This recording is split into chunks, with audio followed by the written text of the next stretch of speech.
presented by the new windows. Beautiful night for football here in South Carolina. Florida State won the flip. They deferred. Jimbo Fisher will be on defense to start the game. He's down below with our Heather Cox. Let's go to Heather. Brent, thanks so much, Coach. They'll wait for you, I promise. Now, Coach, Florida State winless, and its last 5 trips to Death Valley. What's the key to changing that tonight? Consistency. Play the next play, hit him one more time. And that's what streaks are made for, to be broken. And your quarterback, Jameis Winston, has been phenomenal, averaging better than 70% completion rate. Hasn't lost a game, but has only played in 5. What gives you the confidence that he can handle this atmosphere and this pressure? I know how he prepares. I know how he thinks. I know what's in his heart. I trust him with everything, and I know what he's made about it. Looking forward to it. Thanks, Jimbo. Back deep, the 2 best receivers for Clemson. Sammy Watkins, number 2, and Martavis Bryant, number 1. Remember a year ago in Tallahassee, special teams were a huge advantage for the Noles. So settle back, everybody.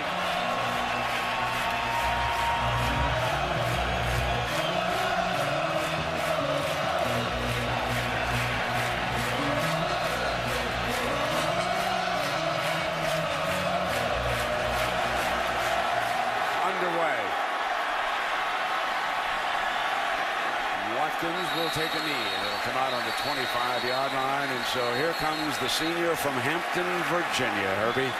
Taj Boyd, he's had just a wonderful career here at Clemson. Interesting just to watch him grow as a quarterback. 34th career start tonight. Such maturity, such a big factor tonight in being able to lead this team. And Brent, I said in the open, we know he can throw the ball, but it's games like this where his feet become very important to the Clemson attack. And Herbie, you and I both know they're going to move number 2 all around the field tonight. They're going to line him up in the backfield. They're going to motion him out to the right. Taj Boyd on first down looks underneath. And that was down on the ground. The ball was fumbled near the first down marker on our opening play from scrimmage here. I think that ball and it was recovered by Florida State. Seconder was the receiver on the play, the tight end, and the official ruling on the field is turnover, Florida State football. Boy, first play of the game, we talked about the importance of turnovers, and you could see LaMarcus Joyner get his right hand in there and strip the football away from Adam Humphries. A veteran making a big play for the Florida State defense on the opening play of a football game. Devontae Freeman will open as Winston's running back. Now it has been stopped on the field, and they're probably going to take another look at this. On the field, there's a catch, then a fumble. The previous play is under further review. So our ACC crew, and the very first play from scrimmage will go to replay. Game with this kind of hype, such build-up, turnovers will play such a big part in it. And Taj Boyd makes a great throw. Clearly, receiver Humphries has the football, takes a few steps, and again, Joyner dislodges the football before his knee touches the ground. The field is confirmed. The ball is at the Clemson 34-yard line for Winston and the Noles.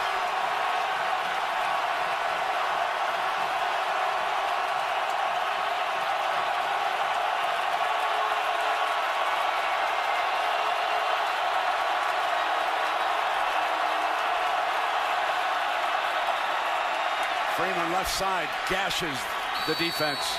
Strong 11 yards and near the 20-yard line before Robert Smith, the safety, can bring him down. Florida State wants to be able to control the line of scrimmage, run the football, and be able to take some of the pressure off of Jameis Winston. What a way to set the tone. An 11-yard carry on the very first play. A huge hole on the left side of the offensive line.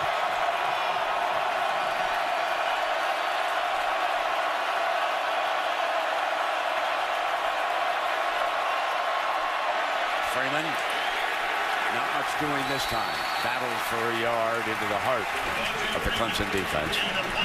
Jameis Winston comes into this game with a lot of bravado, a lot of confidence, second in nation in passing efficiency. The best thing you could say about him, replacing a first-round pick in E.J. Manuel, is he's protecting the football. He's only thrown 2 interceptions in the entire year. Martin Jenkins, the nickelback, checks into the game for the Tigers. And the communication, a challenge here for the Noles for the first time all year in Death Valley.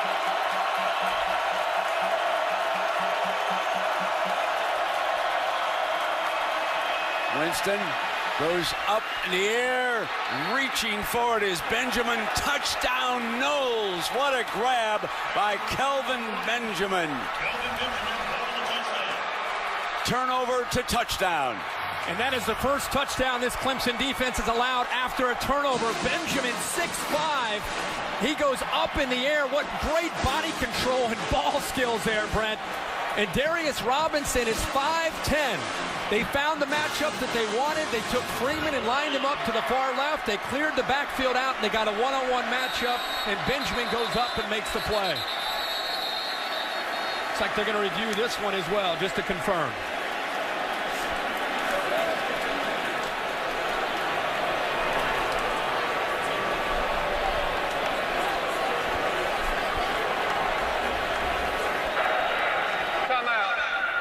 Clemson head coach is challenging the ruling on the field of a touchdown.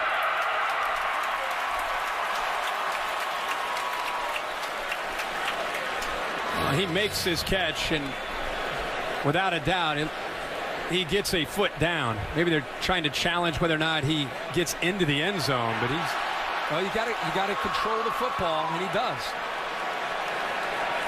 Finish the process of the catch. Like the call will stand based on the looks that we've seen there. He definitely secures the football. What a catch using his hands. The body control. Hits the pylon. The ball's across the goal line.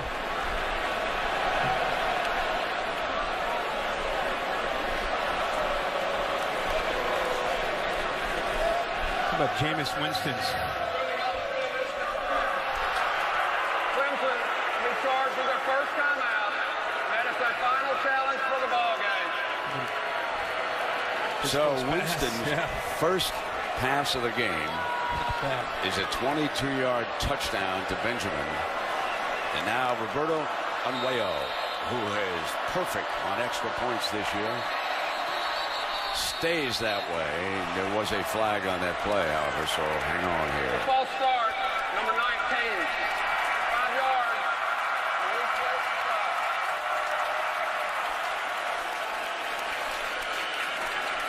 So that little step forward by number 19 cost him.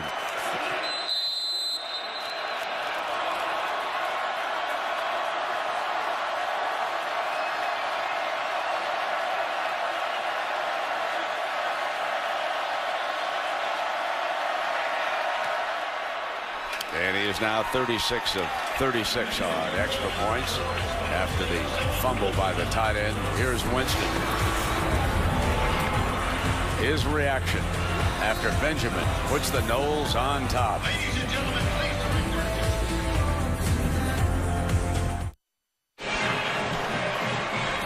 This telecast available in high definition, brought to you by Vizio. And our aerial coverage provided by Goodyear. Everything Goodyear's learned making tires that go the distance inspires what they roll into yours.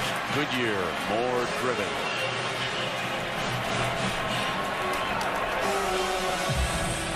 The two deep men are the two wide receivers for the second time tonight.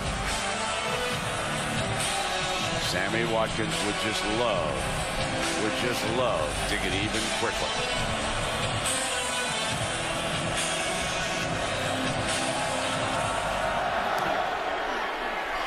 And here's his chance.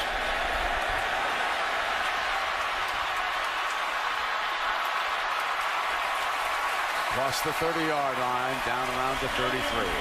When we go back to this touchdown, you have Benjamin right here, 6'5", and he's matched up with Darius Robinson one-on-one. He's just going to get to the outside.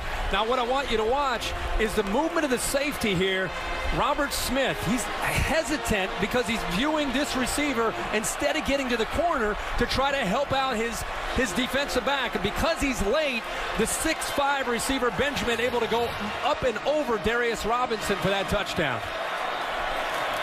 No huddle. They flare it out to the outside, and Watkins giving as many touches as possible, and he is close to the 40-yard line. Plays will be signaled in from the sideline. All the players will watch. Taj Boyd, of course, is the trigger man. He can change it. That comes with that experience that he's gained over these last 33 starts in his career here. A lot more freedom at the line of scrimmage. But you're right, Sammy Watkins has got to have a big night. Last year, they did a great job of containing him in this game. Sam Cooper's in at tight end. Taj keeps it as a running back, and he's across the 45-yard line for a first down. His feet will be big tonight. They like to run him in games like this. Go back to the LSU Bowl game last year in the Chick-fil-A Bowl. He carried it 29 times. You have a feeling at the very least he's going to get 20 to 25 touches as really a running back trying to really affect the safeties of this Florida State defense. Roderick McDowell, known as Hot Rod, is the running back, pass protecting, far side, incomplete, and that was Matavius Bryant working deep. Well, Herbie, let's take a look at our Chick-fil-A impact players. We certainly talked about one of them.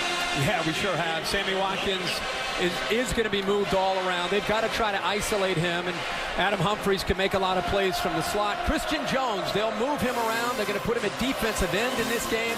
And LaMarcus Joyner has just amazing athletic ability. Last year, a safety, he's moved back to corner, and when they play with 5 defensive backs, then as they are right now, they'll bring him on a blitz. Second down and 10, McDowell's first carry. Good strong run, battling for at least 4 yards on it.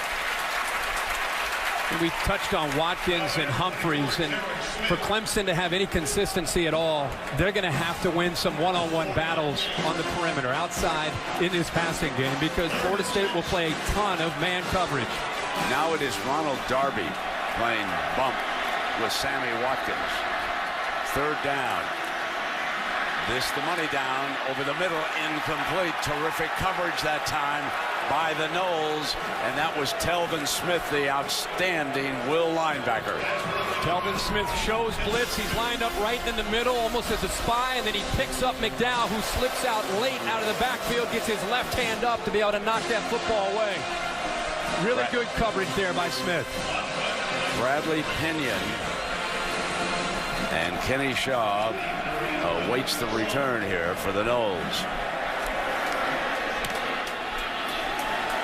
Beautiful high punt, fair catch. Shaw signals at the 12-yard line, and that's where he makes it, and that's where Winston and the Noles will have their second possession of the game.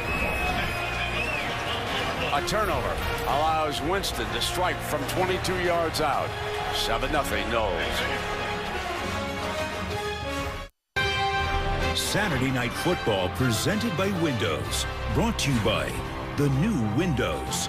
Wrangler. Nothing beats Wrangler comfort. Wrangler. Real. Comfortable jeans. And Liberty Mutual Insurance. Responsibility. What's your policy? Well, you know the start of the basketball season right around the corner. Last night, Little John Arena, Clemson's version of Midnight Madness. The 5th annual Rock the John event. Midnight Madness, you know the hoop season's here. Chad Abram and James Wilder, the power backs, are in right now for the Noles behind their huge offensive line. Here comes Wilder, gash on the right side. And Brent Venables has got to be very concerned, Herbie, because a couple of times there have been big gashes for the running back. Yeah, how often do you turn on a college football game and see a fullback and a tight end in the lineup? Chad Abram that time leads the way, and this offensive line early in the game controlling things at the point of attack. They average about 315 pounds, this offensive line. It is a big one.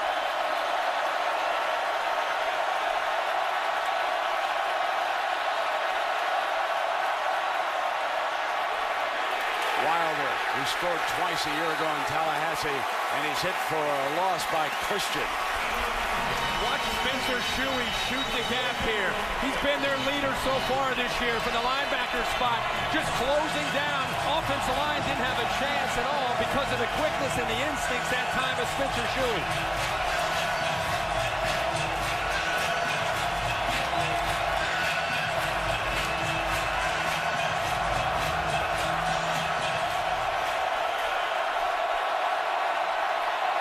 Third and 6, and listen to the crowd.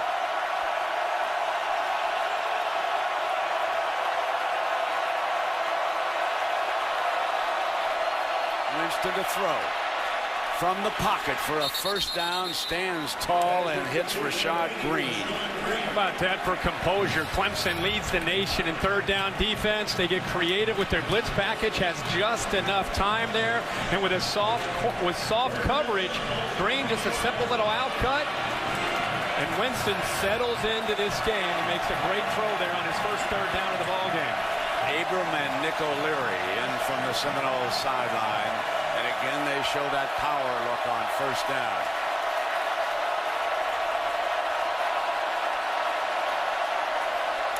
But they're going to throw out of it this time. Try to set the screen. Almost intercepted, and that would have been a pick six. Robert Smith had a shot at it. I'll tell you, he's fortunate because if Wilder makes his catch, he's got a convoy to lead him down that left sideline. But Wilder unable to hold on to the football. It slips through his hands, and you're right. Robert Smith is right there.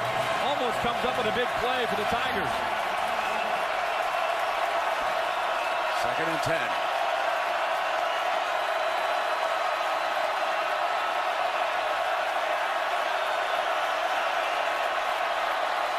Pocket holes again.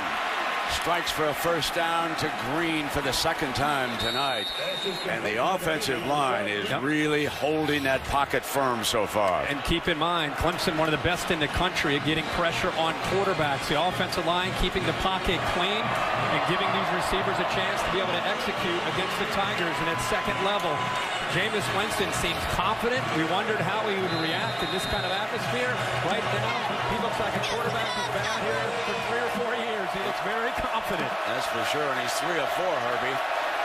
43 yards and that 122-yard scoring strike. First and 10, and he'll keep him off balance. He's been throwing and running on first down. He comes back with Wilder, and let us check in down below with Heather.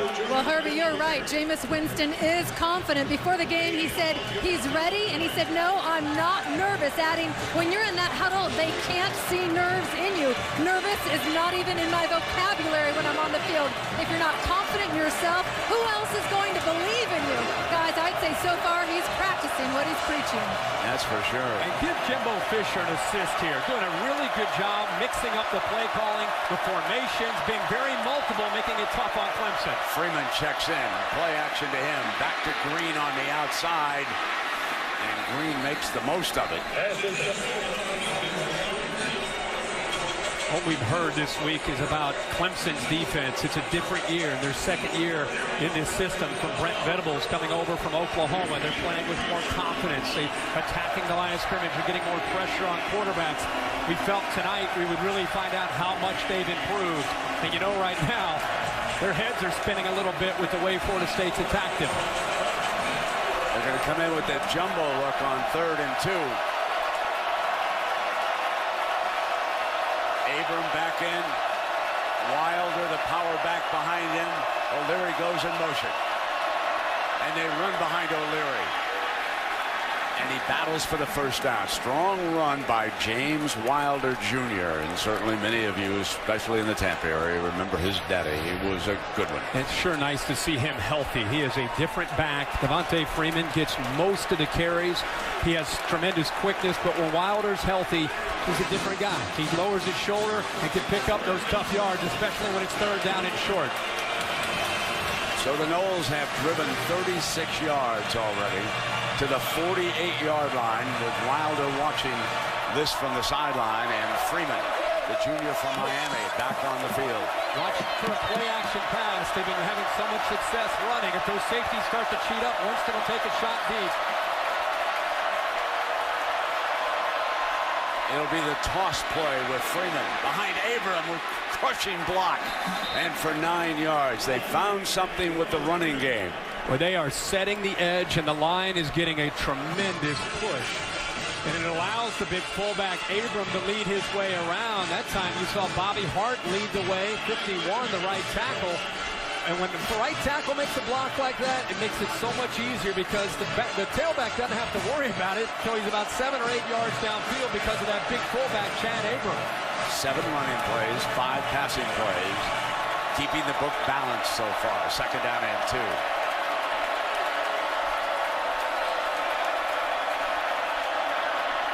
Abram. Well, why not? He's your lead blocker. You got to feed him a little bit. You and I love Give him that. some glory. Yeah, give the big fella a chance. It's 2nd and short. He's out there with his shoulders banging into these linebackers and defensive backs. Give him a chance to pick up a 1st down, a senior. Herbie, that's 6 first downs now in this first quarter for the Noles. 3 rushing and 3 passing. Again, mixing up their personnel groups. That's 10 plays alone on this drive for Florida State. And this will wear down a defensive front. Freeman in the backfield. Abrams stays there as a blocker. Winston's going to throw. Under pressure, hangs it in the air. Benjamin battling in the end zone. And I'm telling you, he almost made a 2nd sensational grab. Breland was with him every step of the way. But Kelvin Benjamin, wow. Yeah, the big fella gets downfield. You could sense that they were setting up for a 1st and 10 shot down the field. I thought it might be the last 1st and 10. They save it for this one. Pretty good coverage by Breland, other than he doesn't turn around and find the football, which allows the big fella, Benjamin, to almost have a chance to be able to adjust to it and make the catch.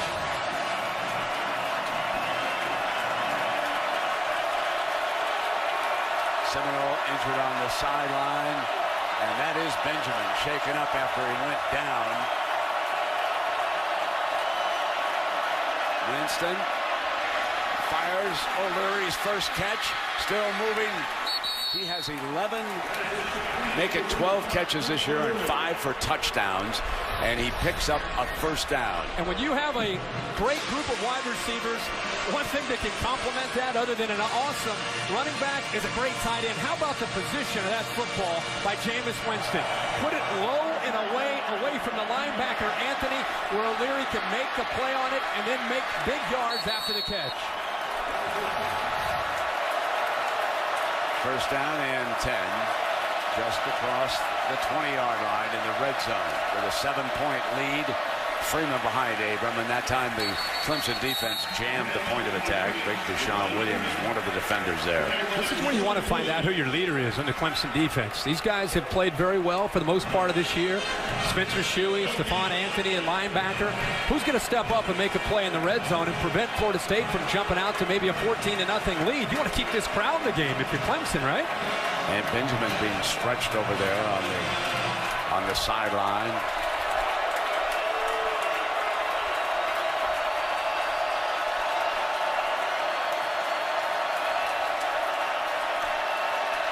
Winston fires in underneath, and it is complete. But we're early in this game. 17 plays. We've got 4 different players have a reception. 3 different players are carrying the football.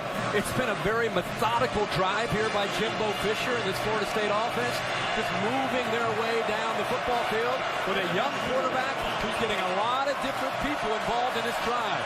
That was, of course, Kenny Shaw. He is the 4th different receiver. Green has caught 3, and the Noles are going to use a timeout here. This is a gut-wrenching drive. We'll see how it ends. This has been a long drive for the Noles. You're watching the ACC on ESPN.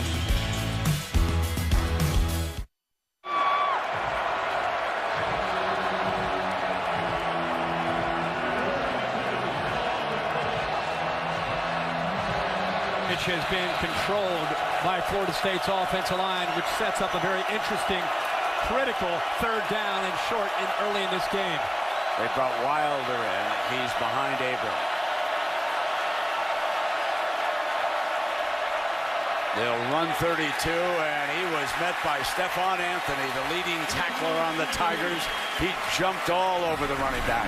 Anthony's right here. He almost looks a little confused. He and Shuey trying to get the right call, but he jumps the gap and makes the play, and somebody steps up. We said, who's going to make a play in the red zone? Stephon Anthony ends up being that guy on 3rd and short. And it forces the Noles into a field goal formation here. Jason Beatty is the holder. Arroyo, he's 7 of 7 this year, kicking field goals with a long of 45. This will be a 28-yarder. Perfect. He is now 8 of 8, and the Noles build a 10-point lead.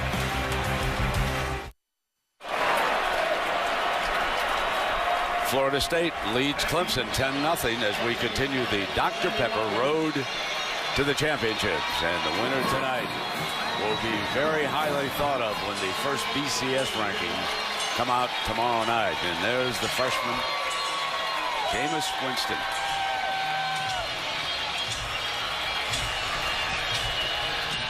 Bryant and Watkins again back deep. This will be the 3rd kickoff of the game for a whale. Watkins had a return the last time, and they're not shy about kicking in the ball either. This time it's a chip shot. And fair catch right there at the 26-yard line. And Herbie, what are the numbers show us? Look at these numbers early. That Florida State completely controlling this football game up front. I think Jimbo Fisher, again, doing a good job of mixing up his personnel. I think Clemson's defense is confused. And now it's up to Taj Boyd and this Tigers offense to try to get some momentum created here and see if they can get a little rhythm of their own offensively. McDowell still the running back.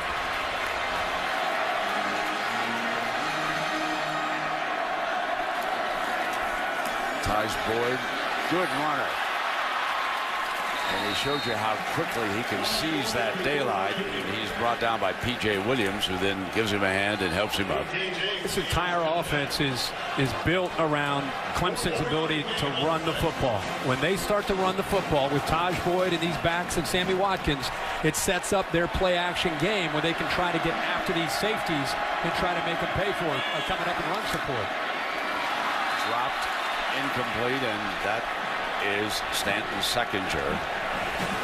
Also Christian Jones, who they've moved from linebacker to defensive end. We saw, Brent, when we're looking at film this week, that they've made that move against Maryland, and they've had an extra week to get him more comfortable moving from linebacker down to end. They just haven't had that athletic ability from the defensive edge spot since losing the 3 top defensive ends from a year ago.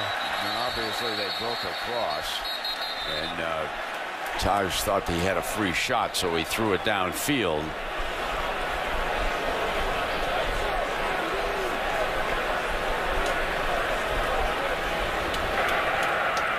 Offside. Number 15, defense, elevated to the quarterback. 5 yards, still 3rd down. That's Mario Edwards, the young defensive end, very highly thought of, now a sophomore. He broke across. Remember the game you and I called last year between these two teams. The defensive ends that Florida State was blessed with. Bjorn Warner, who's in the NFL, Brandon Jenkins, Tank Carradine. Their top 3 defensive ends with tremendous speed are all playing in the NFL now. 3rd down and 1. And Taj Boyd keeps it for the 1st down. Taj Boyd running well, and Chad Morris telling us that we need Boyd to take off. Yeah. And the reason they like him to run in these kind of games is it gives them an extra man for Florida State to have to consider in the box, and also it sets up the pass game. And he'll take it middle wide open. Here's Watkins. They get him loose to the 45-yard line of the Noles. The safety Brooks, and now they're hurrying up on the 1st down. Here comes the up-tempo. Good quick read that time by Taj Boyd. Telvin Smith vacated the zone, and Sammy Watkins stepped right into it. They're going to keep it in the air, and fumble, scooped up into the end zone. Mario Edwards, scoop and score. Instant replay, we'll take a look at it, but the Noles are celebrating right now because the call on the field is touchdown all the way. 2 turnovers and 2 touchdowns if this one stands. We talked about these 2 quarterbacks. You have a young quarterback with a bright future and a veteran in Taj Boyd, which would avoid the disastrous play. Clemson already 2 turnovers, as you said, Brent. They only had 6 on the entire year coming into tonight, and already 2. And look at the leadership by LaMarcus Joyner. He is fired up. Instant replay says touchdown all the way, and Away-O adds the extra point. What a play by a veteran, LaMarcus Joyner, coming off the edge, off to the right. The blind side of Taj Boyd makes the play, creates the fumble, and big Mario Edwards scoops it up. Now remember, number 20, LaMarcus Joyner, has forced both turnovers in this game. He got on Seconder on the first play from scrimmage, forced that fumble.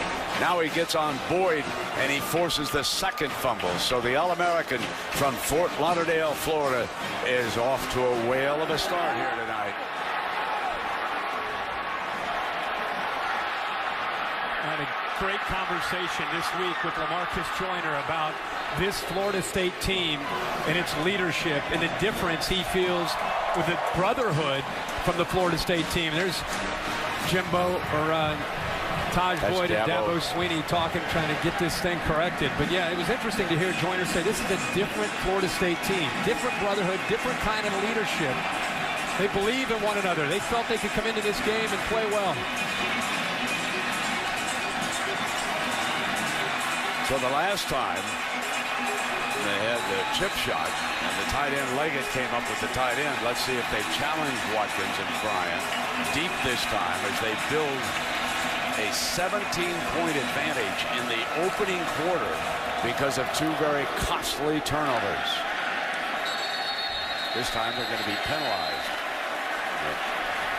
Reminder now that you can get your NFL Sunday started tomorrow on ESPN, 10 a.m. Eastern, NFL Countdown. Chris Berman and the gang provide the latest news and updates from around the league. Ray Lewis will sit down with his former defensive coordinator, Jet head coach Rex Ryan. And before you set your lineups, catch fantasy football now at 11 a.m. on ESPN2 to get your team ready. That's all tomorrow morning. And here in Death Valley, it has become a little bit deathly quiet. And do the Tigers need something to happen positively for them to get on this scoreboard, trailing by 17 early. In the dirt. Well, you don't see Taj Boyd make too many throws like that. This Clemson offense right now, this Clemson team, a bit rattled, being down 17 in his first quarter.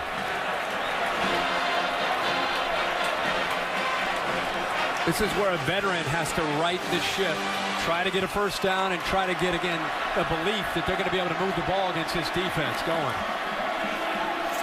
Quick throw to Watkins.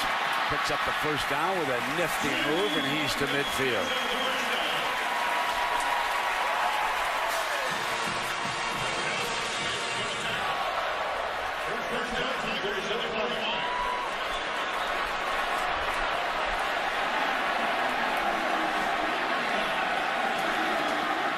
McDowell battles close to the original line of scrimmage. Brooks again coming up hard from that safety spot to make the stop. Before the ball was snapped that time, Florida State, they weren't disguising. They were showing their blitz. Surprised that Taj Boyd stuck with that play instead of throwing it out to the edge and the wide receivers.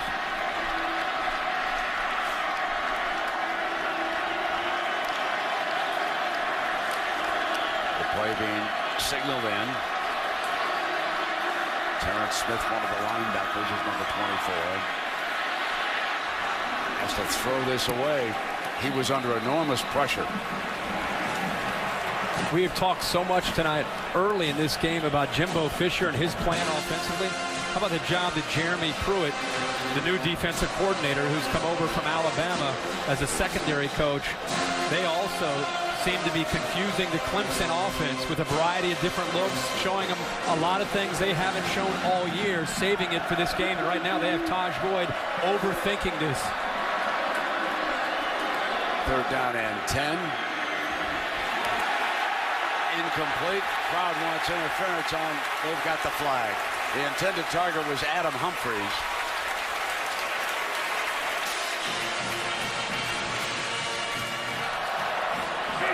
Pass interference, defense, number 20. The penalty is 15 yards. In the previous spot, automatic first down. He's got him instead on the outside. Brent, he's playing over the slot as a nickelback and has contact with Humphries. Humphries still almost came up with that catch with a one hand. And that will put the ball at the Knowles 35-yard line. And Taj Boyd and the Tigers will see if they can finish this off.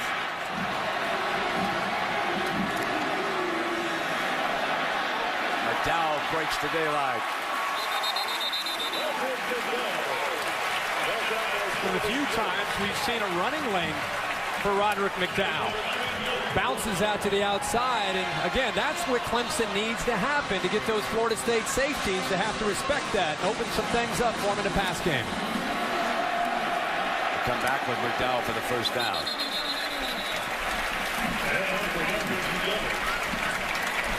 This is a very promising drive, the first of the night for the Tigers.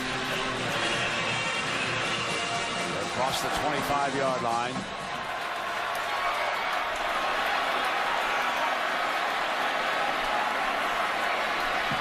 Brooks is the running back. So Brooks checks in.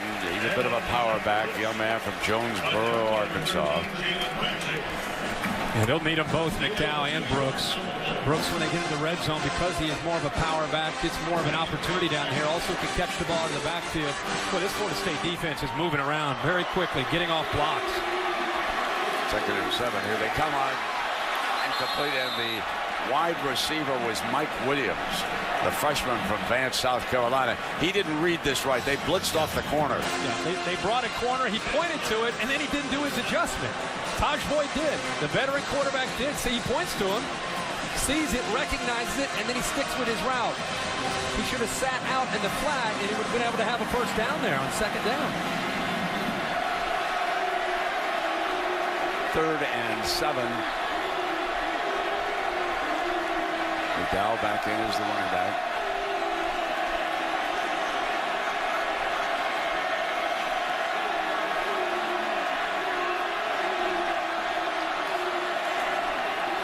Moving the pocket to the right, looks back to the middle, and he's got his man wide open. Mike Williams comes back with him.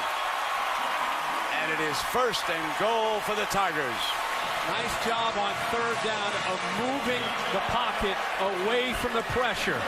Florida State's been getting after Taj Boyd. They roll him away, and a huge hole in the middle of the zone defense that Florida State decided to play there on 3rd down. This spot on the field, Taj Boyd is a very dangerous runner. They'll empty the backfield out. He'll look quickly. And incomplete. 2nd down and goal coming up. Taj there, I think, just hurried it. Quarterback throws the ball low, and we've seen a little erratic. It's as much about his feet and hurrying the throw that creates that throw, whether it's high or low. He didn't have his feet underneath him, give himself a chance to make an accurate throw.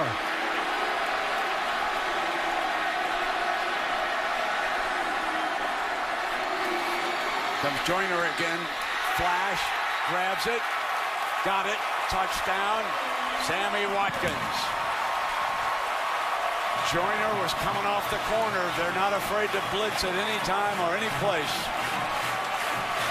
But that's a big answer for Clemson in their offense.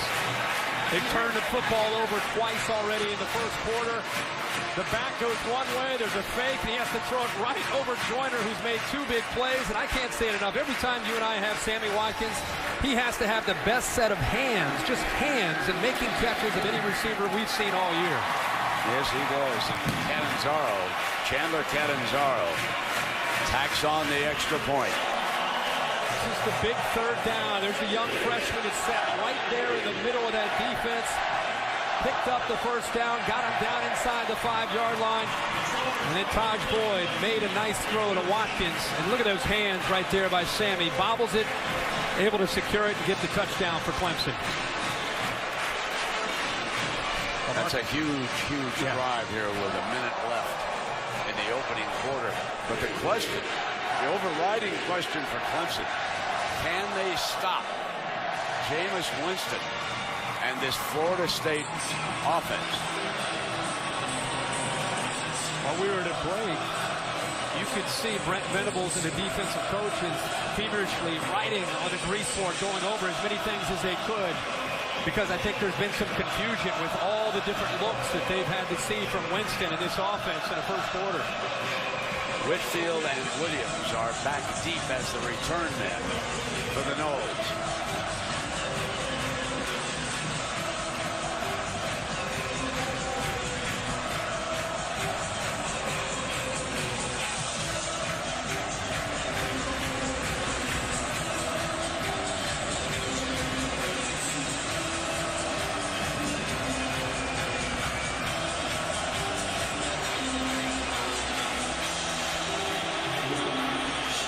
You know, I think they're holding everything up because of the smoke.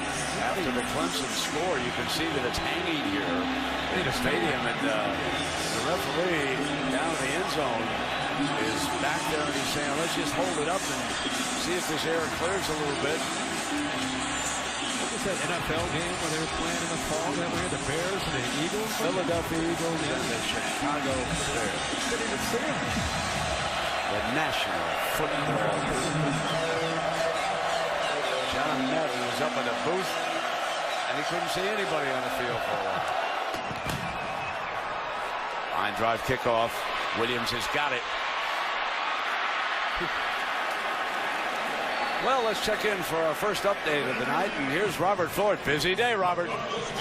And evening as well, Brent. Taco Bell studio update. Notre Dame has lost 5 straight games at home to USC, but Tommy Rees to TJ Jones. Notre Dame leading USC 14-10 at the half. It's outfit Brent. All right, Robert, thank you very much. We've still got 45 seconds left here in the opening quarter. And Herbie, I think you noticed that Abram was hurt on his kickoff return. Chad Abram, that would be a huge loss. He's had a huge first quarter. Play action. Winston going to take off. Showing you his athletic ability as he crosses midfield, and he's finally ridden out of bounds by Darius Robinson, one of the defensive backs. You know, he is not going to wow you when he pulls out of there. He averages about 7 carries a game, but he does enough. He does enough. He's able to make the defense, if they're going to spend too much time in man coverage, looking at the wide receivers and running backs, you've got to remember that Jameis Winston can still make you pay for that. And again, the poise there to pull the ball down and take off and get yards to move into Clemson territory.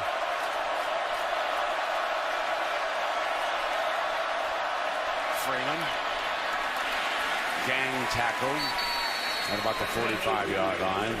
Of course, this is Breast Cancer Awareness Month, and you can see that the 50-yard line is painted pink here tonight in honor of this month.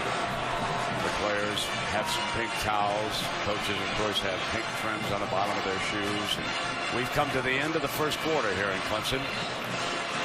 Noles lead it, and we'll be back after this message and a word from your local ABC station.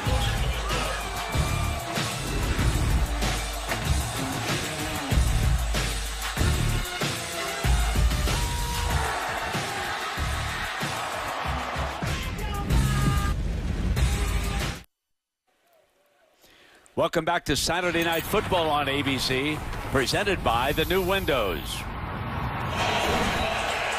So while you were away for over 3 minutes, the offensive line of Florida State stood out there at the line of scrimmage the entire time. Yeah, they're like, put the ball down. We got to take a break here. Let's keep this show going.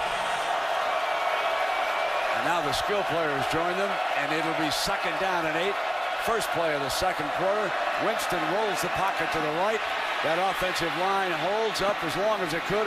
And O'Leary with his 2nd catch of the night, and he is across the 35-yard line before Suey makes the stop. Watch Jameis Winston. He throws as he rolls way to the right. He throws it. Just keep your eye on the quarterback. You want to talk about why these players respond to him? He throws his football, and then he's like, let me get a block for you. I got this. I got this. Let me get somebody. players see that, they respond to that kind of leadership.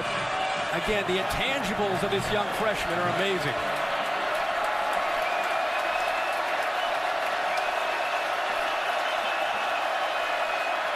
First down and 10. Under pressure, stands tall, picked off at the 15-yard line. Intercepted by Breland. Bashad Breland, a junior, and there's a penalty flag on the sideline. Hang on now. Irving, the lineman, raising his hands. Well, we've seen two miscues by Clemson's offense, and here's the first one for Florida State. It's hard to tell whether it's the freshman or his wide receiver here, Kenny Shaw. Kenny Shaw breaks to the inside and back to the inside. Number 70. And it makes it pretty easy for Breland to see the football thrown and make the interception. 15 yards will be added to the end of the line. A little miscommunication. Now watch this tackle. Watch here. That is a horse collar. That's a personal foul on Cameron Irving. That's another 15 yards, and it'll move the ball to the Noles 42. And the Tigers, who scored last to get on the board, they could be threatening again here. Taj Boyd keeps it, picks the middle, got 8 yards on a first down run. Taj Boyd now with 5 carries on the night. The reason you're seeing that, again, is because Florida State playing a lot of man-to-man coverage, wants them to be accountable for the quarterback and not just the running back in the run game. On second down, McDowell picks up the first down, and he crosses the 30-yard line of Florida State. A year ago, Herbie, you and I were talking. Clemson built a 14-point lead, and Florida State scored 35 unanswered points in the second half to pull away. They won at 49-37, and now reverse roles. Clemson's trying to come from behind.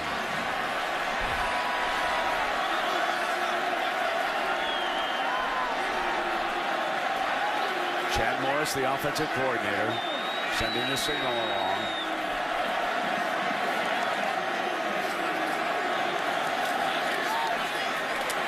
Watkins seconds her to block, and Watkins lost his footing. And that's an extension of their running game. They just get the ball out on the perimeter as much as they can. And Clemson starts to run Boyd, and they start to run McDowell. It puts a lot of pressure on these guys back here because they've got to make a decision on whether they're going to come up and run support because of the running of Boyd and McDowell, or they sit back off the play-action pass game. Second and 8. McDowell on the outside, and somehow gets away from the defender, but not this time. Telvin Smith lassos him and finally wrestles into the ground. And Telvin Smith had him initially. Telvin Smith, one of the better tacklers on this Florida State team. He had McDowell for a big loss, and McDowell fought out of it, but just couldn't get even back to the line of scrimmage. That's swarming Florida State defense. Even when you miss a tackle, there's 5 or 6 other white jerseys right there. Zach Brooks replaces McDowell. Needs 16 on this third down. Have to cross the 20-yard line to get a crack at the first down here. Taj Boyd will try to take it up on top. Looking far side, high, incomplete. And it is fourth down. Humphreys was the intended receiver. Darby, a very active defensive back there. Only rushing 3 and dropping 8. That was a tight window to try to make that throw by Taj Boyd. Jeremy Pruitt again mixing it up, doing a great job. The new defensive coordinator for the Noles. Now Bradley Pinion will attempt to pin the Noles back inside the 10. Kenny Shaw is back, standing exactly on the 10-yard line. Field position punt here. Fair catch by Shaw. He runs up on it and makes the catch right about the 13-yard line. Battle of the unbeaten, the ACC Conference. And you're watching Saturday Night Football on ABC, presented by the new Windows. The Allstate bus is with us here in South Carolina. And folks, it's time to enter the Allstate Ultimate Road Trip Sweepstakes. Go to AllstateCFP.com for a chance at a trip that begins in New Orleans at the Allstate Sugar Bowl and then heads out to the Vizio BCS National Championship in Pasadena. Herbie, I know you're part of that promotion. I am. I'll be down in New Orleans watching the game with them and back out to Pasadena with you and the crew. We'll have a great few days there, a week. Florida State football leading by 10. Coming out from their own 13. Winston on first down, and it was stopped before the snap.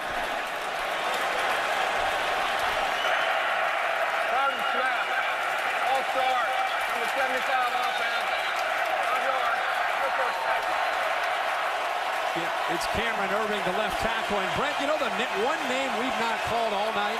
That if you're a Clemson fan, you got to be wondering, where is he? Vic Beasley, number 3, who's lined up against Cameron Irving. Leads the nation in sacks with 9. So far has not gotten even close to Jameis Winston. You see number 3 on the left side of the defense. Now, of course, he would be on the right as you look down. Wilder is the running back. They're going to have to hurry the snap. They get it off. Wilder, nothing doing. Jammed at the point of attack. Big Deshaun Williams, though, we've called his name tonight. We sure have. It seems like the interior doing a better job of affecting things up front. It's the first time it just feels like the crowd is having an impact on the game and challenging the communication of Winston and his offensive line. In fact, Jimbo's going to call a timeout just to kind of regroup. That's their second one. 11 minutes and 52 seconds, please. And they put 5 more seconds back up on that clock. So when we take a look at the scoring here tonight, after a fumble, it was the Noles. They struck first on a 22-yard pass to Benjamin. They added a couple of field goals, and of course Clemson scored.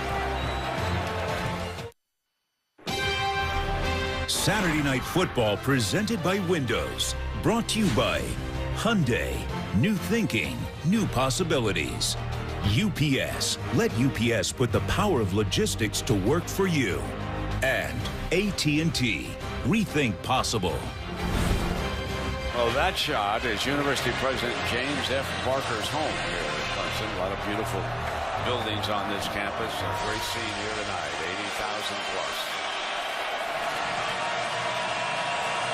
And they're heating up again. Trying to make it as tough as possible on Jameis Winston.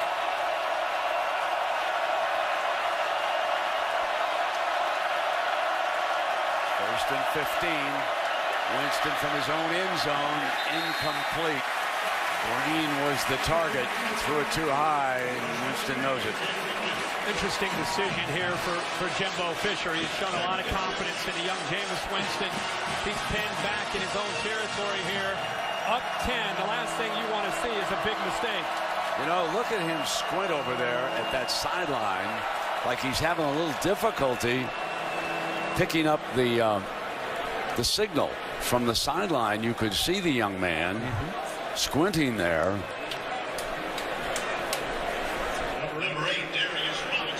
Now, Darius Robinson of Clemson, one of their starting corners, he's a senior, was shaken up on a play. And, of course, because he received medical attention, he'll come off to the side for at least one play unless they burn a timeout.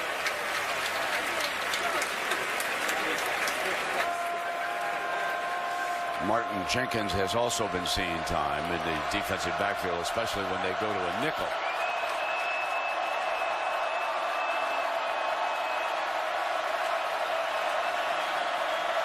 Second down and 15.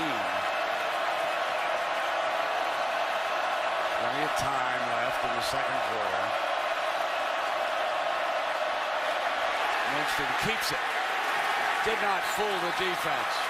Travis Blanks, the safety from Tallahassee, if you will, making the stop. He's reading Vic Beasley, the defensive end, who collapses down. Right here, he's making a read. He comes down, so he's going to pull it. But a great job by the safety of filling. He doesn't quite have that explosiveness that some of these other quarterbacks around the country have when they pull it off of a zone read. I think Brent Venables holds the defensive end. Vic Beasley come down, make him pull the ball. We want to keep the ball in the hands of the bigger quarterback to make an easier play in the open field.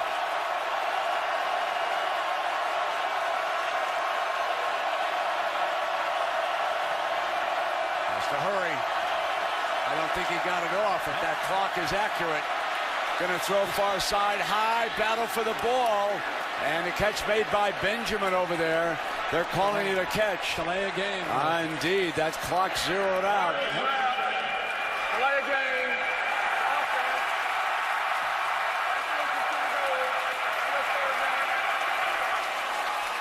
He had one that was close on this possession, and that time they caught it. He may have said that this crowd noise wouldn't bother him, but I'm here to tell you it would bother Johnny Unitas here tonight. This noise is fierce.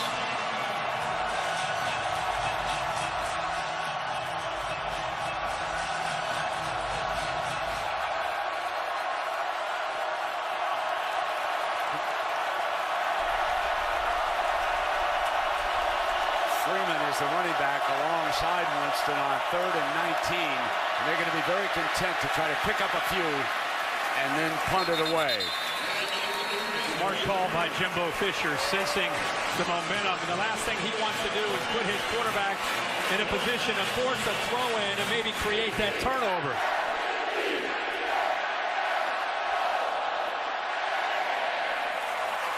Kason Beatty trots out as the punter, and he'll be punting it away from him, remember, from the Knowles end zone. Humphreys is back deep, standing just on the other side of the 50-yard line. The Clemson with a very strong front. Every time you see the Knowles in punt formation, you think of Bobby Bowden's Punterooski, but not here. Fair catch at the 48-yard line of Clemson.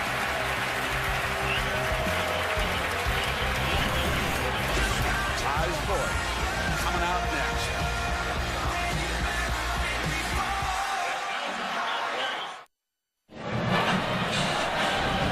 Clemson, South Carolina. Herbie, we take a look at our Pacific Life game summary. It's pretty even with the exception of those turnovers. Those two turnovers were crucial. It led to 14 points for Florida State, and LaMarcus Joyner involved in both of them. One other stat, though, that is one-sided. 6 penalties against Florida State and none yet against Clemson. And the crowd has been a factor. No question. Some of those penalties. Yep, you're right.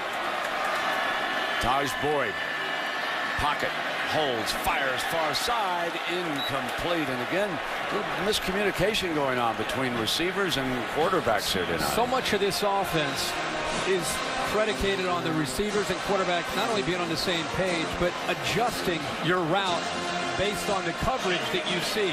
And the quarterback and the wide receiver need to be able to see and adjust to the same coverage. If you read the wrong coverage or a different coverage from your quarterback, you're going to have misfires like that.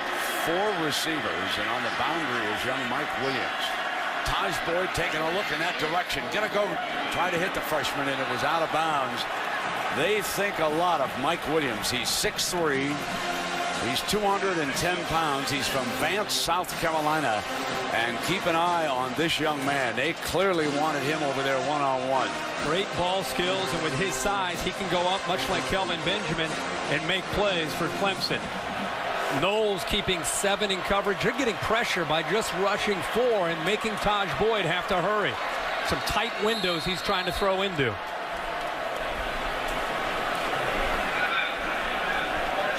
Florida State burns its last timeout, I believe. And yes, indeed, they did. Jeremy Pruitt, the defensive coordinator, wants to talk with his group.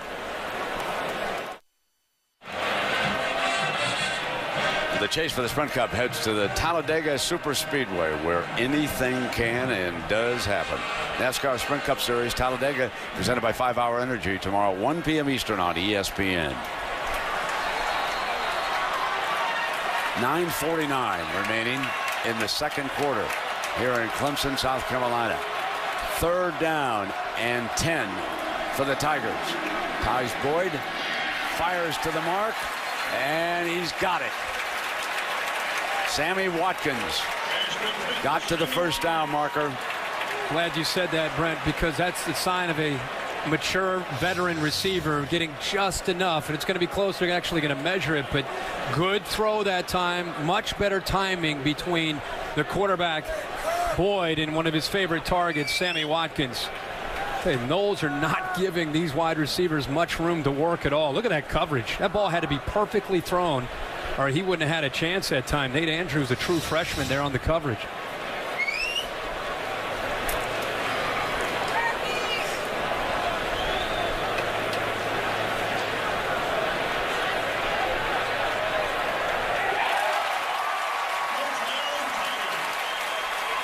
Remember the last possession after that big interception and the horse collar, they started that drive on the Florida State 42 and ended up having to punt, a missed opportunity. This time another great opportunity where they start near midfield. We'll see if they come away with any points this time. Ball is on the Knowles 41-yard line.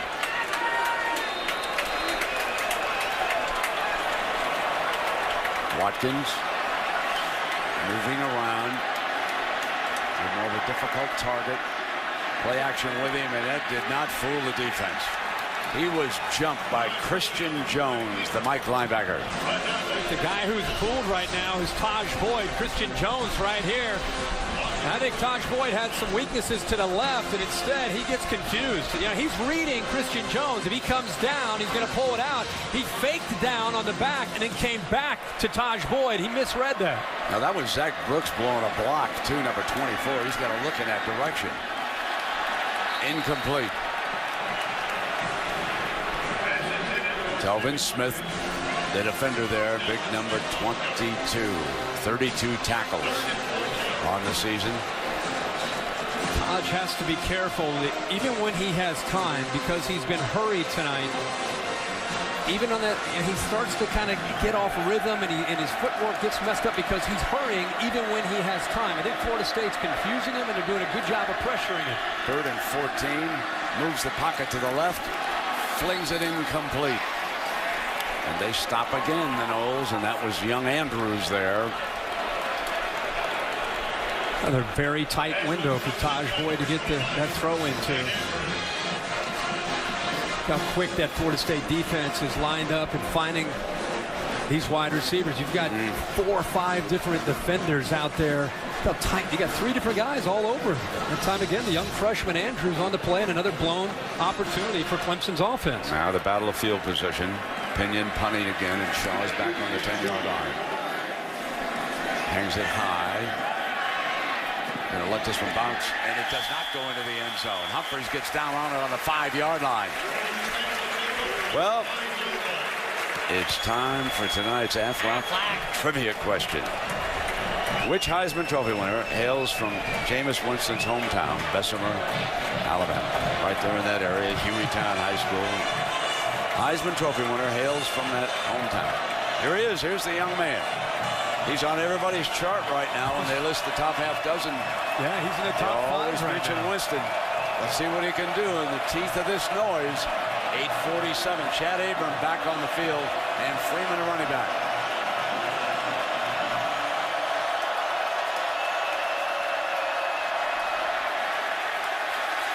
Freeman did the best he could. Now, this Clemson defensive front, last series where they had Florida State pinned, I think they just pinned their ears back and won the battle at the line of scrimmage. They've got to pin back again. You can see there on that 1st and 10. That's the most aggressive they've been. The last series and the start of this series with the way they've kind of pinned their ears back and been more of an attack mode.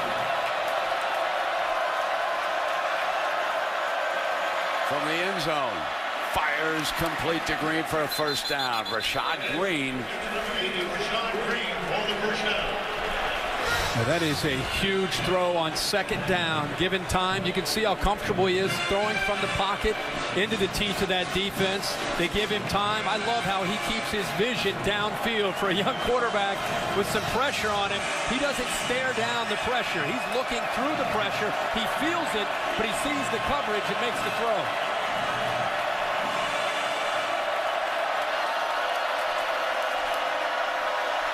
pitch to the outside, Shaw, and they've got another first down. They get to the edge that time against Robert Smith.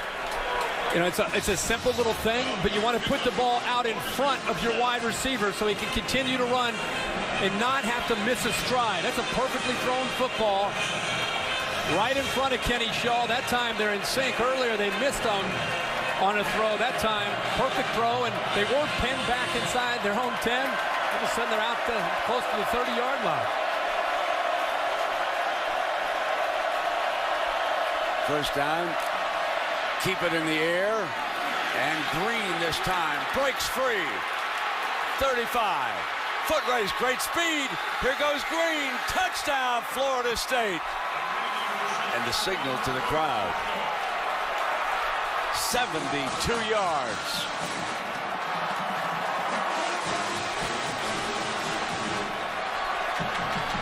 Brent Venables brought a zone blitz where he brought linebackers and defensive backs, and he dropped defensive linemen in that area where a linebacker typically is in pass coverage.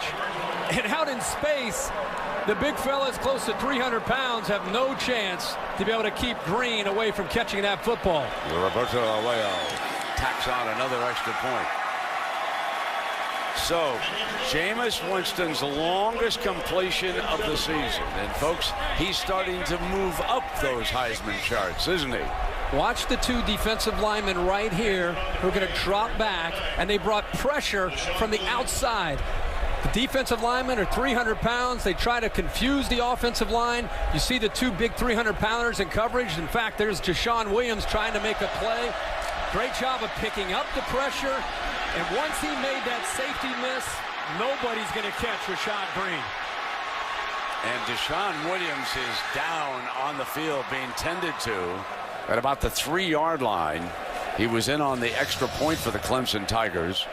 And there is a very, very active defensive lineman. So while we've got a moment, let's check in with Robert Flores for an update. Robert? All right, Robert, thank you very much. And aerial coverage provided by Goodyear. Everything Goodyear has learned making tires that go the distance inspires what they roll into yours. Goodyear, more driven. Now, meanwhile, Alabama is pounding Arkansas, as long as we're talking about the SEC. I wonder if Brett Bielema misses Madison tonight.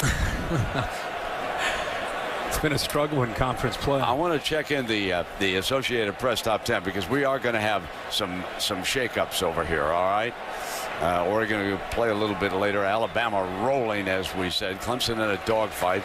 Buckeyes struggled, but they win in the end. LSU is down. Texas A&M lost. Louisville lost. UCLA lost. This has been a shake-up day. And we had one last week. South Carolina sitting at 12. They also lost. So it's survival of the fittest. Who's still going to be out there? Well, right now, Alabama with that big lead on Arkansas, Herbie, they'll be number one. You would figure that the Oregon BCS poll tomorrow night will have the number one, too. If Oregon beats Washington State, a lot of the mock standings would have them at 2, and the winner of this game more than likely is sitting at 3. Well, the one thing about Clemson, if they rally and somehow win this game against Florida State, they've got an unbelievable argument, having beaten Georgia when Georgia was healthy in their opening game this season. And now they've played the number 5 ranked Florida State. Was Georgia about number 5 that night? Yeah, they were 5. Yeah. Well, let's hope the big fella's able to return in the second half. Watkins and Bryant are going to be back deep. The Noles have built a 24-7 lead here with 7 minutes to go.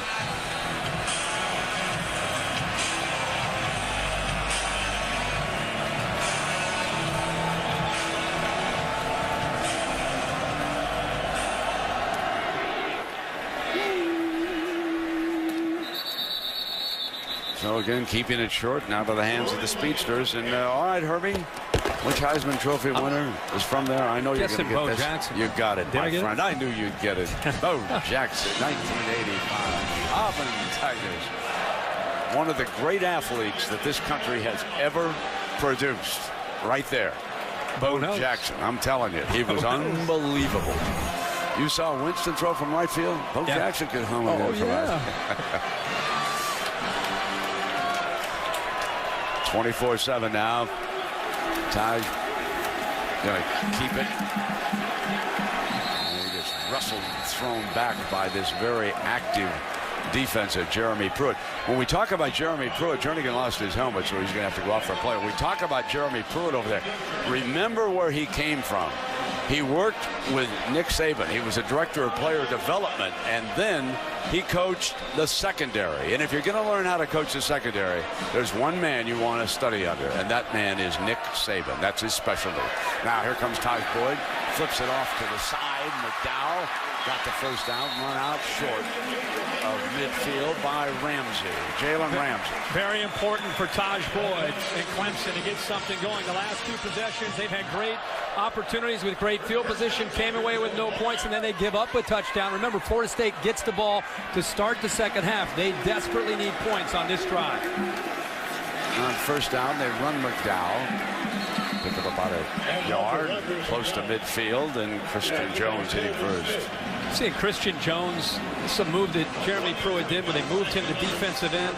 I think it not only affects Jones playing up front, giving him more athletic ability, but also Terrence Smith gets moved in, 24, in at linebacker. You put Terrence Smith and Telvin Smith together, that's a great combination. Second down, middle, great grab by Watkins. There's those hands that you spoke about earlier again. So often you see receivers today use their shoulder pads to make a catch. Not with Sammy Watkins, and if he didn't have the hands there, he wouldn't have made that play.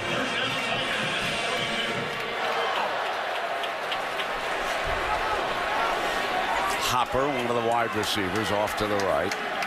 Bryant off to the left.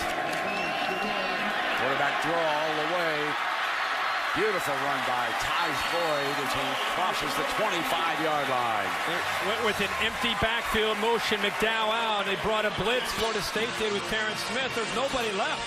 Great job of recognizing that, finding the void, and then picking up as many yards as he could. Anytime they empty out the backfield, Taj Boyd is a threat running the football. Zach Brooks in as the running back. Joyner is up on that edge, left side of your screen now. Lined up like he wants to come on this first down. They move the H-back over, and so Joyner splits to the outside. Come back to the middle, intercepted. Picked off by you-know-who. LaMarcus Joyner, who started this defensive look, lined up at the line of scrimmage, dropped off, went back, and made the interception. He now has forced 2 fumbles, and he has picked off a pass. What a night for LaMarcus Joyner. He's an All-American for a reason, and he feels that this Florida State team is different as far as his leadership. He is making plays, and look at his eyes. Talk about a guy that's focused. You can see a Florida State player running on the field there, DeMonte McAllister late. I'm not so sure that the Noles still didn't have 10 defenders, but another miscue and an errant throw that time by Taj Boyd. So Winston and the offense come back in. 5 minutes to go in the first half. Going deep down that far sideline, one-on-one, and trying to break Green, drew the penalty flag. The defender was holding on. Breland was holding on. He may have prevented a touchdown. We'll take a look at it on replay because that great speed was breaking free again.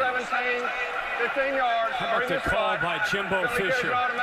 24-7. They get a big turnover. Why not take a shot? Clearly pass interference by Breland. I think he felt Green was about to get by him. He holds on, pulls his shoulder down. But I love that call. Jimbo Fisher, young quarterback. Why not take a chance there and try to get the ball downfield? Jimbo Fisher has been called impatient as a play caller. Tonight he showed great patience in the first half with balance. But every now and again with this great speed, he'll take it up on top as he did that time. Freeman is wrestled down. Incidentally, that pass interference was the first penalty of the night. First penalty of the night against Clemson.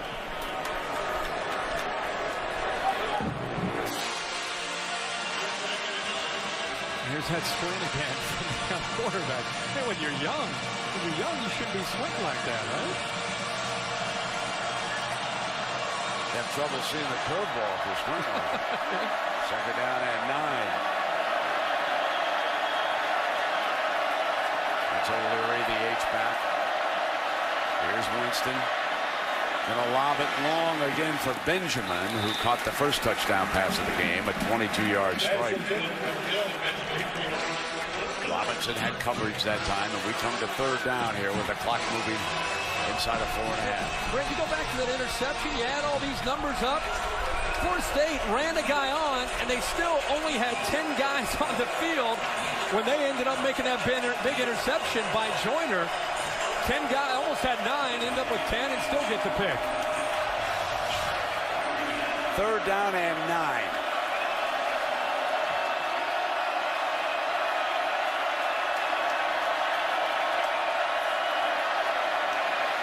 Winston, plenty of time, couldn't find an open receiver on the move, chucks it beautifully to Green. Moving to the left, the toughest throw for a right-handed quarterback, and he made it look easy that time. How about the poise of the young quarterback? Third down, Clemson trying to get back into this game. He has patience, he waits for the play. You think he might scramble, a defender loses his wide receiver, Robert Smith, and he makes the throw for the first down. He's thrown for 194 yards already tonight. And Cameron Irvin continues his great job against number 3 Beasley, the defensive end. Now he picks up a double team from a back, Beasley does, and that pass was almost picked off that time by Robert Smith. So Boyd, they're changing his footwear. Let's check in down below now with Heather Cox. Brett and Herbie, we've seen a lot of empty out of Florida State. Might have something to do with the fact that their tailback, James Wilder, is out for the game with the concussion. Guys, this is a big loss. He had 2 touchdown runs last year against Clemson. Was finally coming into his own after a shoulder injury this year. Look for Devontae Freeman and Carlos Williams in his place. Thank you, Heather. Bad break for the young man. Second down and 10. Here's Freeman. Freeman breaks free. And still battles across the first down line to the 35-yard line. Powerful run by Devontae Freeman. He's out of the Miami, Florida area. Just tremendous balance. Florida State has now called 34 plays in this game. 17 where they've run the football and 17 where they've thrown the football. Jameis Winston's playing well, but let's give an assist to Jimbo Fisher with his preparation. It's been masterful here in the first half.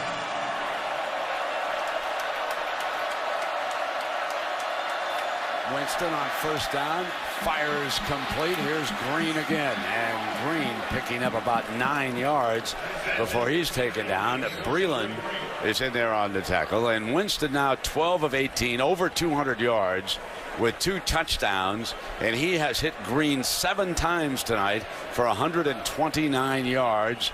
And we have a young man from Clemson back down on the field. Is that Suey, Herbie? Yes, it is. One of their leaders. The pile of bodies at the tackle, and he made the play. And one of the great players on this Clemson defense.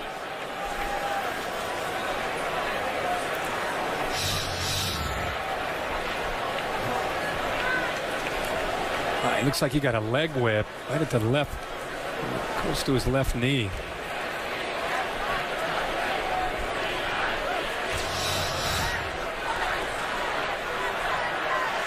Well, coming up, I want to remind you to stay tuned for the Capital One halftime report to have scores and highlights from a very busy day of college football. LSU in a dogfight with Ole Miss. They trail 24-17. Alabama rolling over Arkansas. 45-0 is the count there. Notre Dame leads USC 14-10. And let's go down below and check in with Heather. Meanwhile, Brent, a lot of concern on the Clemson sideline for their quarterback, Taj Boyd. A lot of players huddled around him, as well as the athletic training staff. They cut off the tape from his right ankle and put on a heavier, more Velcro brace that'll provide more support. They do have that shoe back on, tighten it up quite a bit. A lot of conversation, though, about the future of Taj Boyd in this game. I'll keep you posted. All right, thank you, Heather. That is big, and we'll find out if he's able to continue to play. He's a gamer and a fighter and a fifth-year senior, so he's going to do everything he can to stay out there for Chad Morris and his Clemson offense. Looks like they're going to take Shuey into the locker room. This might have been the play here when he got that first down. Yeah, Herbie, the Noles, I want to bring up a point. They buried Maryland 63-0. Very, very impressive. But I think the key thing, they had a week off. Yeah. That gives you an extra week to heal up, get ready for Clemson, and they were really prepared here tonight. Both sides of the football in this first half. Can't say enough good things about the preparation. Still gonna have another half to go, but this first half, they have been...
First and goal, Florida State.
Florida State 27, Clemson 7.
You're watching the ACC on ESPN. Top 5 showdown being dominated by number 5 over Clemson, ranked number 3, 27-7 is our score. As Herbie, we get ready to start the second half, and you know, Florida State won the toss deferred, so they get the ball to start. It is critical that Clemson shut them down on this opening drive. Well, they have to, down 20 points, and you need to get the crowd back into the game. They need to energize this stadium. If they allow Jameis Winston to move the ball down the field, put more points on the board, you wonder where their psyche might be.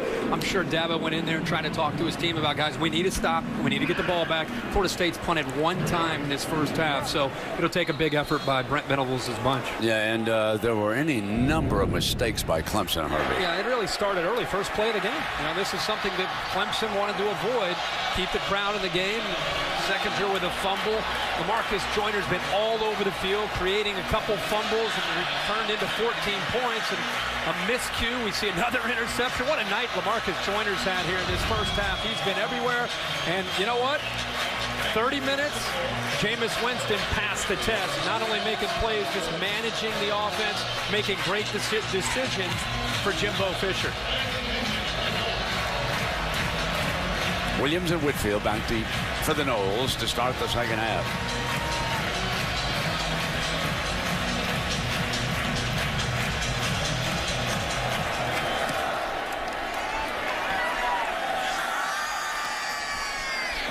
And coming out is Whitfield on that far side, got a gap and blasts his way to the 41. A flag comes down. Bradley Pinion, the kickoff man, made the stop on that play. Been a dead ball foul there on Florida State. Here in the run, personal foul, face mask, number 92, kicking team. Oh, the 15 kicker. yards to be added to the end of the run. First down. Well, we take a look at our Pacific Life game summary, and it is a comparison of our two quarterbacks. Jameis Winston has played very, very well. You can see the 14 of 21, but the real story is the balanced play calling from Jimbo Fisher and Taj Boyd. Remarkable effort by Florida State's defense, getting pressure without having to blitz, which is a big surprise coming into the game. The fourth time that Winston has thrown for more than 200 yards in a game as a freshman already. High this toss, and a great leaping grab. As it waved off down there, Green went up in the air. The ball was high. Pretty good effort by Green, but I don't think he possessed it all the way through. The officials all over. It looks like he has it. Official had a great look from the other side, and pretty quick coverage there by the Robinson. Corner, Darius Robinson. Right there is, I think, where he lost it. Talked about Clemson getting a stop. Big kickoff return, and then the face mask. Florida State starts this drive with the 42-yard line. So it is second down and 10. They'll run the toss play with Freeman, and he is jumped by the defensive front, Grady Jarrett, coming through to make a play. They've had their hands full with this Florida State offensive line here tonight, but Jarrett able to penetrate and blow it up that time. Big third down here. Let's see if Clemson brings pressure, if they rush three and drop people back into coverage. Got to get to the 32-yard line for a first down.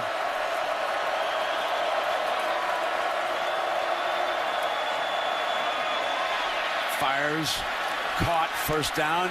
Benjamin breaks free, and he's into the red zone. The 16-yard line on a big third down strike by the precocious freshman. And he has time to throw. He gets a little pressure off to his right late, but he steps into the pocket, and look at the soft coverage on third down.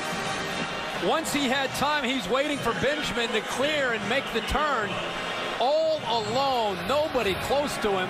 Great job of giving him the time there on third down. 4 of 4 now on third downs for picking up the first downs for this quarterback.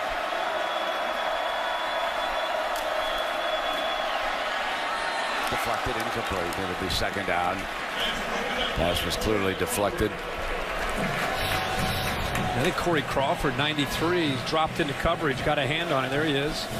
It was a tight throw there. I think Jameis may have predetermined where he wanted to go with the football there.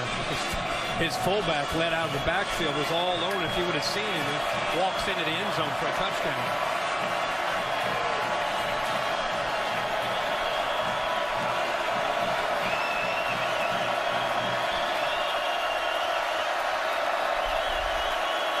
Second and 10. Incomplete, and it'll be another third down. Remember, he converted his last third down. Breland was the defensive back, so this is a big, big play here for the Tiger defense. Third down when he's had to throw the football. Not only 4 of 4, but he's picked up 4 first downs. The Noles are 5 of 7 on the night. Remember, Clemson came into the night the best in the country at third down defense.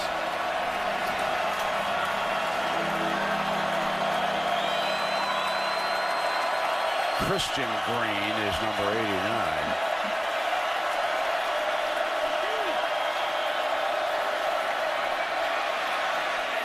Drop it off underneath. Touchdown, Rashad Green.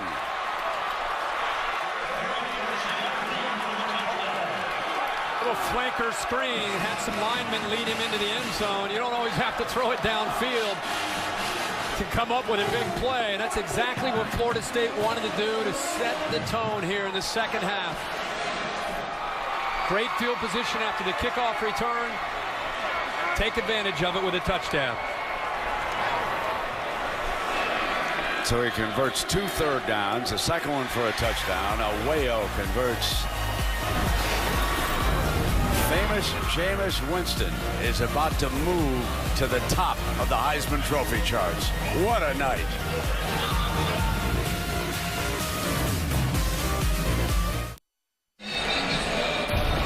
This telecast available in high definition. Brought to you by Vizio. Jameis Winston with 3 touchdown passes on the night.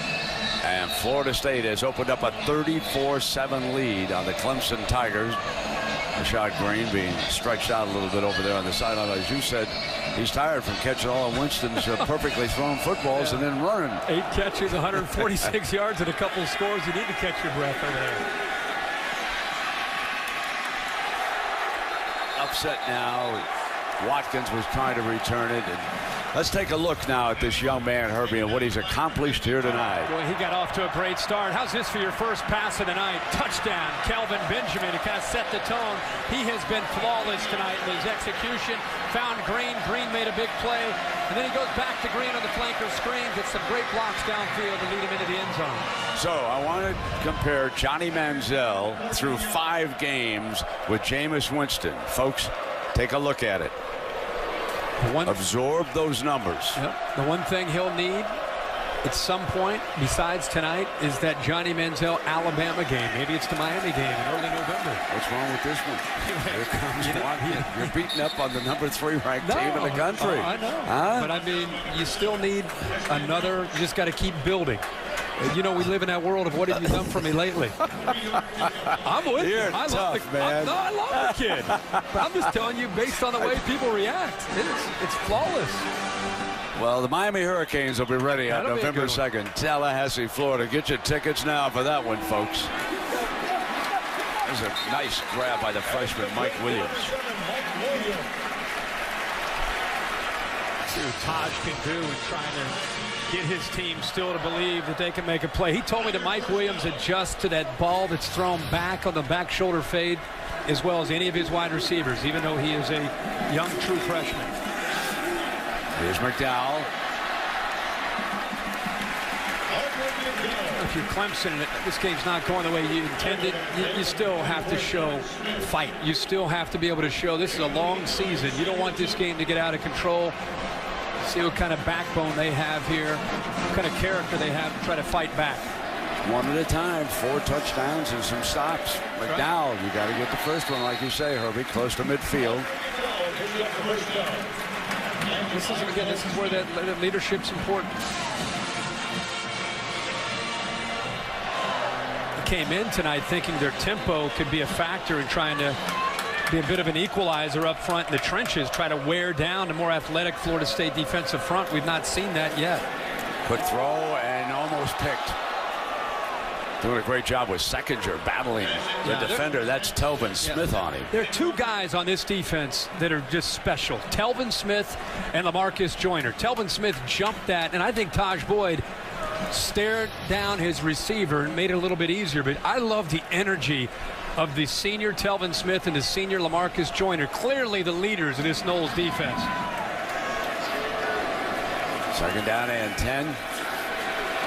Boyd's in trouble. Down goes Taj.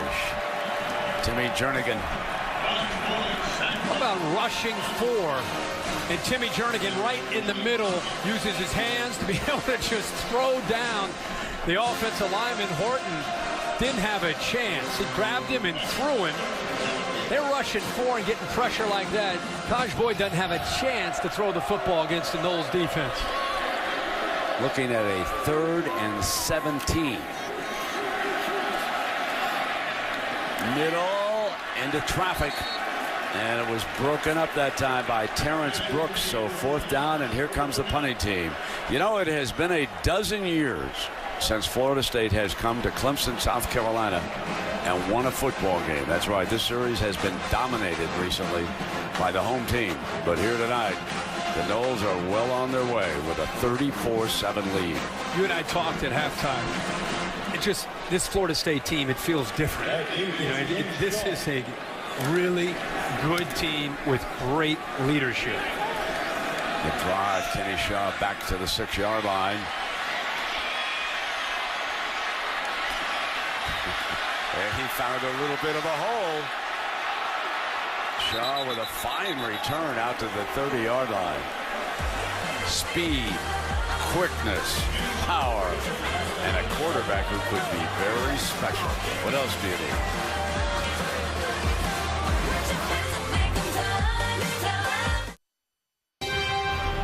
Saturday Night Football presented by Windows. Brought to you by Nissan, premier partner of the Heisman Trophy. And Wells Fargo. When people talk, great things happen.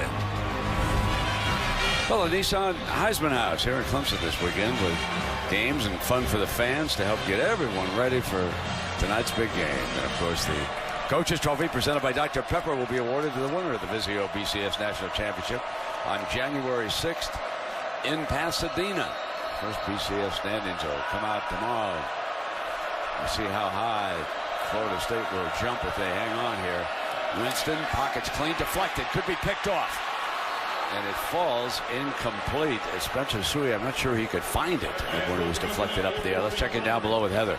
Well, it seems that Florida State got Jimbo Fisher's message loud and clear at halftime. He told them, we haven't done anything yet. Be prepared to weather the storm. Clemson's going to throw everything at us. And Herbie, you were talking so much about the leadership. Well, it starts at that quarterback position. I've been amazed all night to watch Jameis Winston and watch the maturity and the leadership that he's showing, wise beyond his years, so vocal on the sideline, getting not only the offense but the defense involved. And I haven't seen leadership like this from a freshman quarterback on the bench in a long time.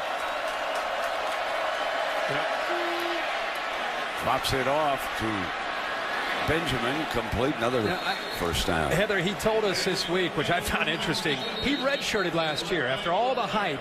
Usually these guys come in and they play right away. He said while he redshirted, on the defense, hit to the head of a defensive player. That player is disqualified.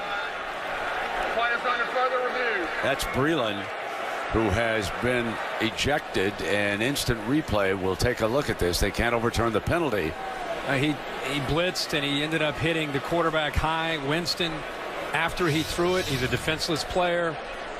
See what the initial contact is. Yeah, they're going to throw him out for that. That'll hold up for the rest of this game and the first half of the next one. Yep. And you could see Winston point to that. I just want to finish that because he told me this week, he said, when I redshirted, I sat behind E.J. Manuel. E.J. was so helpful. I traveled with the team. I absorbed everything. I said, I didn't sit around and pout. I really did everything that I needed to do to get myself ready to go. And I think it's paying dividends now. He's just a natural-born leader. Blitz comes from right out here.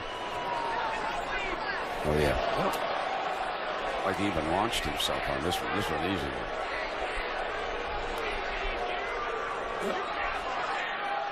And that's what they're trying to eliminate right there. It is confirmed. Number 17 is disqualified.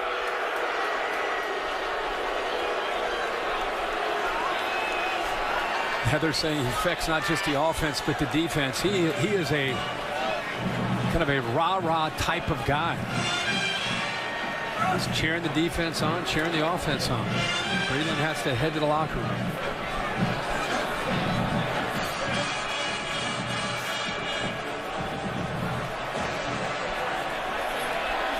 Carlos Williams checks into the backfield for the Noles. Catches a flare pass. Got a first down, and there's another flag. Holding, 54 offense, 10 yards previous spot, still first down. That's the right guard, Jackson.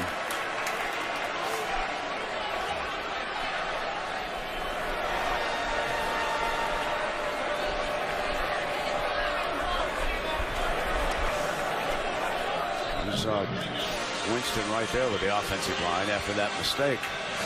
Not afraid to speak up.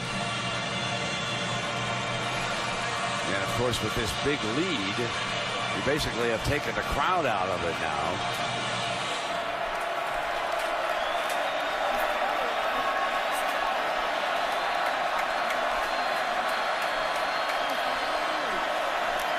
Beasley in pursuit.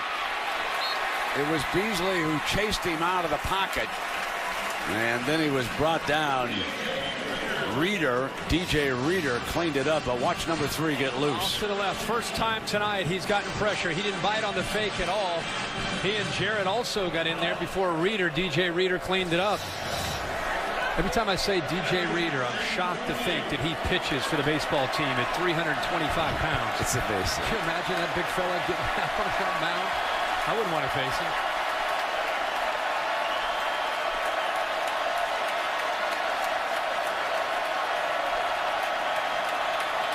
See what the freshman can come up with on 2nd and 28. He's going to get sacked again, and this time he's brought down by Corey Crawford, the junior from Columbus, Georgia. Crawford tonight named captain. And with so much talk about breast cancer awareness in the whole month of October, tonight, Breast Cancer Awareness Week for Clemson. His mother passed away from breast cancer a couple years ago. He's dedicated this game tonight to her. He's deflected a bunch of passes. That time he got the pressure.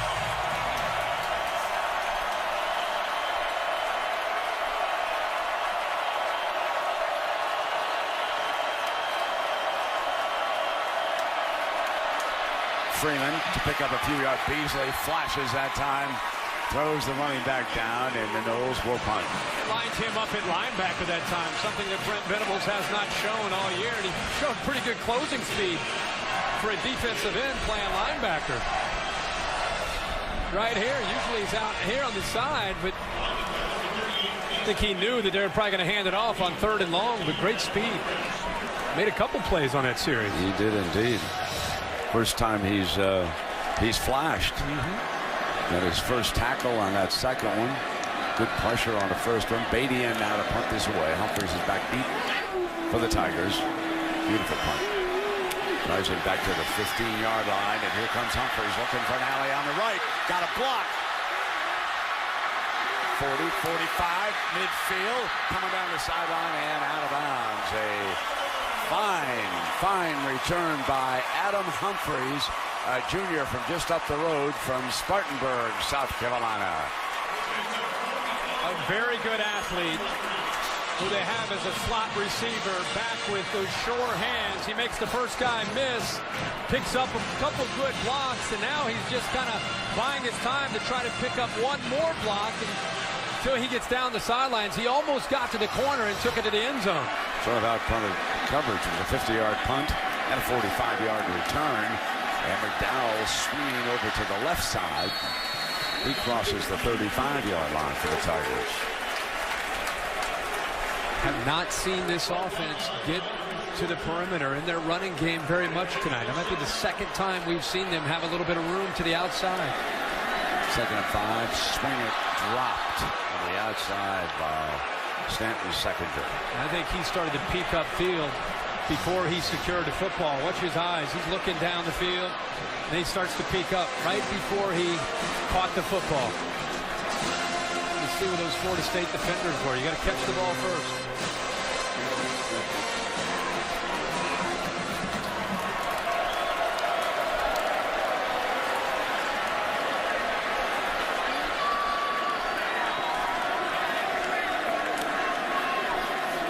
Third down and 5. They rushed 5. Almost got there. Incomplete, intended for the freshman Williams.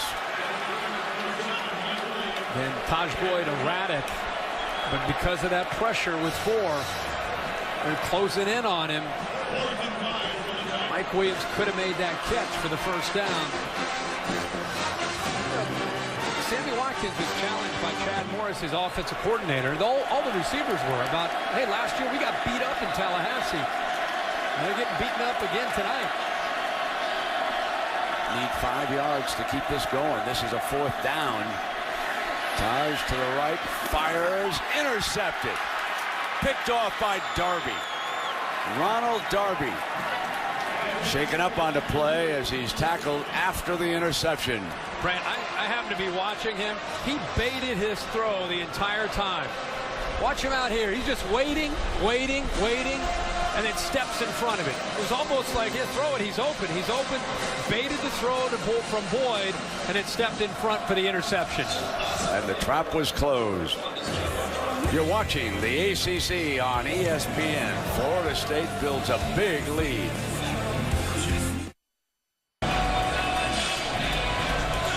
Aerial coverage provided by Goodyear. Everything Goodyear has learned making tires that go the distance inspires what they roll into yours. Goodyear, more driven. Tough night for Taj Boyd, 12 of 30, only 116 yards. Clemson has only 174 total yards here tonight. And Carlos Williams back in. And of course, Jameis Winston's parents are very proud of the young man. Antonio and Loretta Winston. Now, Loretta's nickname is J-Boo. That was the nickname she gave Jameis when he was very, very young. The media has tagged on Famous Jameis, and I dare say after tonight, Mom, Famous is going to be a little more prominent in the headlines than J-Boo. Here comes Winston firing now, complete to O'Leary. And let us check in with Robert Flores. So another one falls. You consider Ole Miss the injuries that have mounted on that side of the ball. That is a heroic effort by Hugh Freeze's bunch tonight. Remember, they went into Austin and whipped up on Texas earlier this season. Winston takes off, tucks the ball away, and he's short of midfield. Sui is there again. You got a flag here.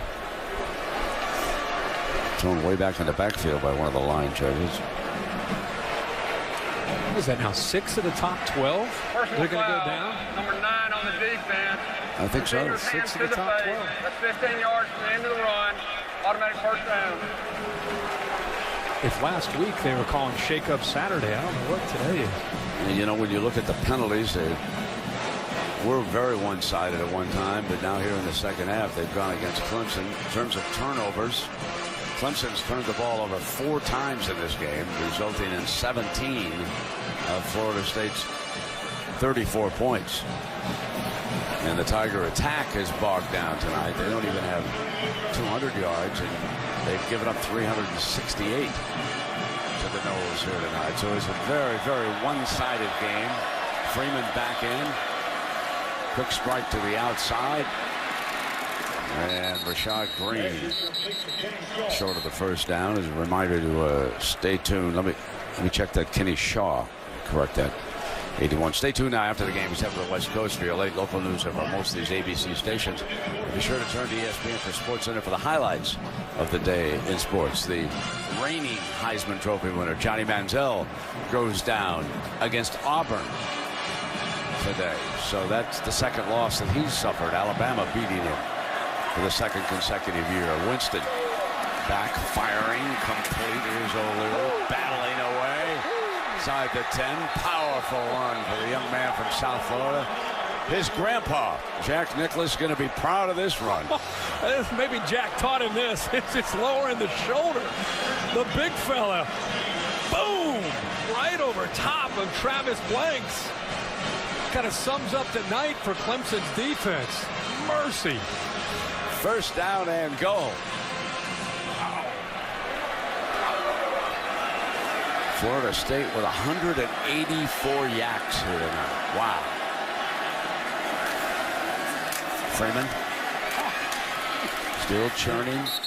Crosses the 5-yard line to the 4. This offense has an offensive line that is physical, receivers that can make plays, and a tight end in Nick O'Leary that can do this. Jack is his grandfather. That's an old school play by a big tight end. He's pretty happy about that one. He's going to love it in the film room, too. Woody Hayes would have loved that. No doubt about that. But they've got a quarterback that's in sync. They got depth in the backfield, receivers making plays in a line. These guys have it all going tonight. Second and goal. Play action. A little bit too high for O'Leary. He wanted him in the back of the end zone. Got it up just a touch high. He figured he earned it. He was trying to feed the little bear. Love the call there. Second down. If there's ever a time to try to throw the ball down in here, I think it's on first or second down. The time Florida State's Clemson's linebackers did just enough to be able to get back off of the play action fake to force him to throw it a little bit higher than he intended.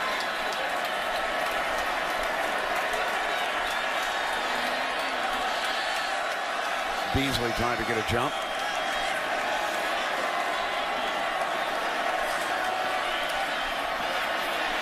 Winston's got an open path. Touchdown, Florida State. Pops likes it. That's my boy. Oh, baby. If he likes that one, wait till he sees the entire night. What a great play and a simple play. But Winston, how comfortable is he in the pocket? We've seen him do that throughout his brief career this year. And that's another example. Instead of trying to step outside, he just steps into the pocket and finds a lane to get into the end zone. Away out. So it has been a night of nights for Jameis Winston. Thrown for 339. 3 touchdown passes and 1 rushing touchdown. And Pops loves every second.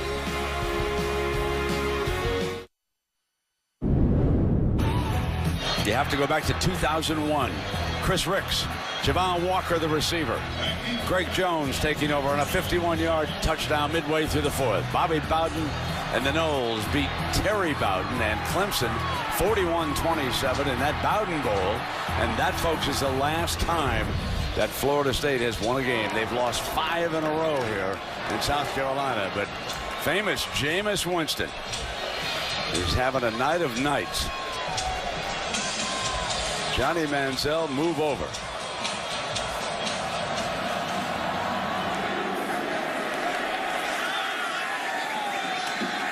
That's Watkins coming near side, out of bounds, shy of the 20-yard line. And this week on ESPN's Monday Night Football, Adrian Peterson of the Vikings will take on Eli Manning and the winless Giants. Coverage begins with Monday Night Countdown at 6:30 p.m.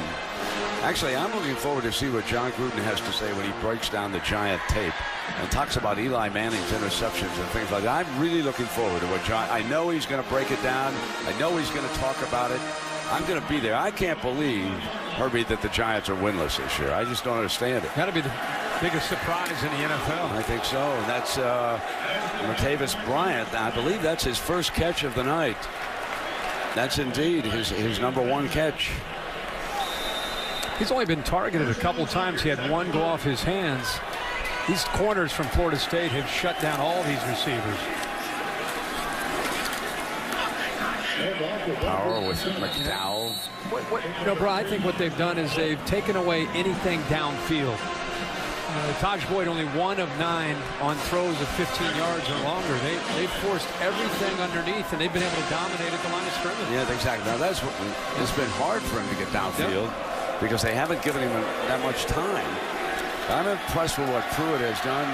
There's a nice run by McDowell out close to good people. I'm very impressed with what Pruitt has done in adjusting this defense. That Mark Stoops has done a good job with. Yeah, they're doing it in a very different way.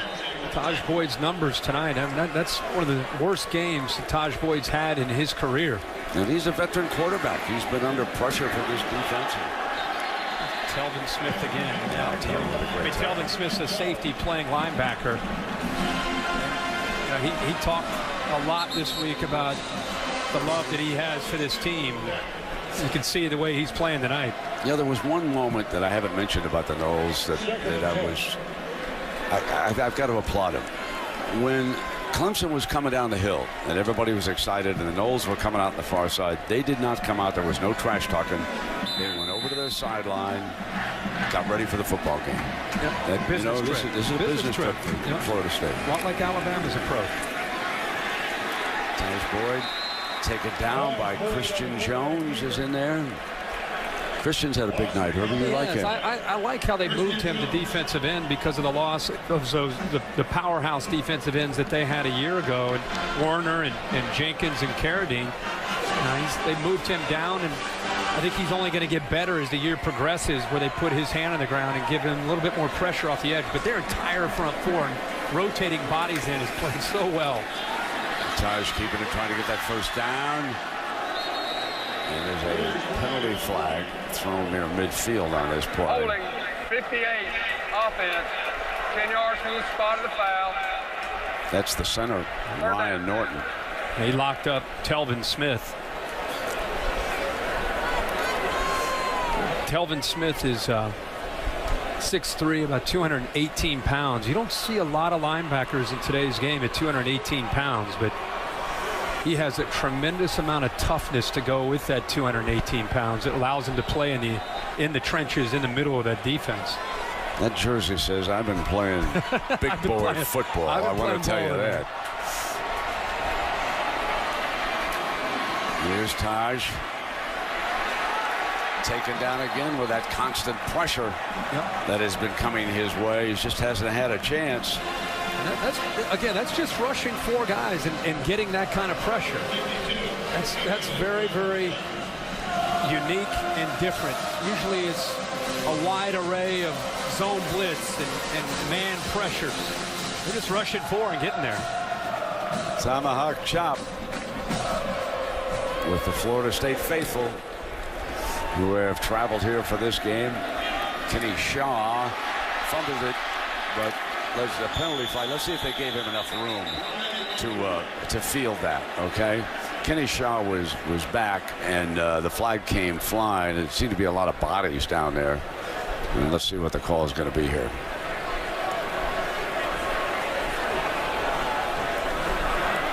Catch interference, number 8, kicking team. People have not seen this, but those 5 offensive linemen, from the very first time we've gone to breaks, the linemen come out. Now the whole offense is out here, but you and I, every time we've gone to a break, we've been amused almost by that approach. It's like the corner that time, coverage, Robinson.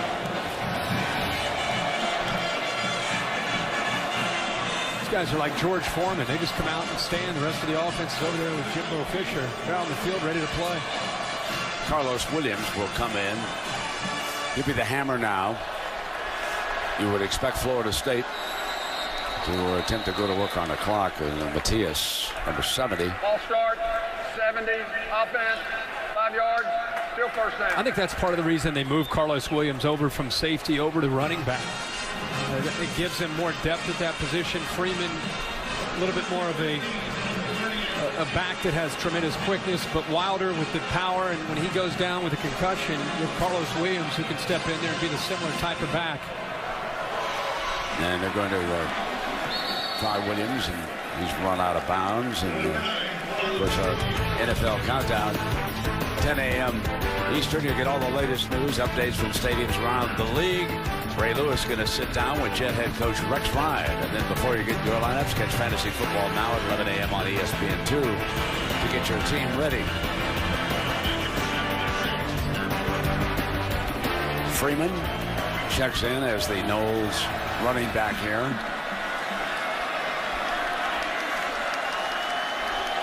(41-7). Final minute of the third quarter. Freeman breaks across Clemson's 40-yard line. There's the difference when Freeman gets to football, and that's what teams in the rest of the ACC are going to have to deal with. That combination of Freeman, whether it's Wilder or Williams, more the power backs, mix in some play action, different formations.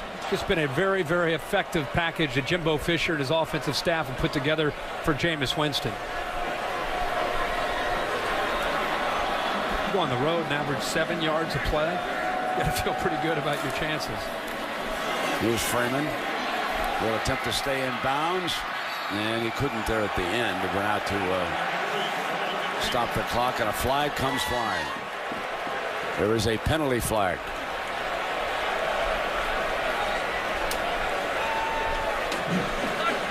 After the player was out of bounds, personal foul, late hit, number 47. Well, that's 10 penalties now, Brent. Going back to what you were talking about earlier. Yeah, Robert Smith incurs that penalty, and Knowles are threatening again here. About that block by Nick O'Leary, the tight end. We've seen him make some catches. This time, he just kind of sets the edge at the top. Look at that block on Shaq Lawson. That's what allows the big fella Trey Jackson to get around the corner. The block by O'Leary was key there.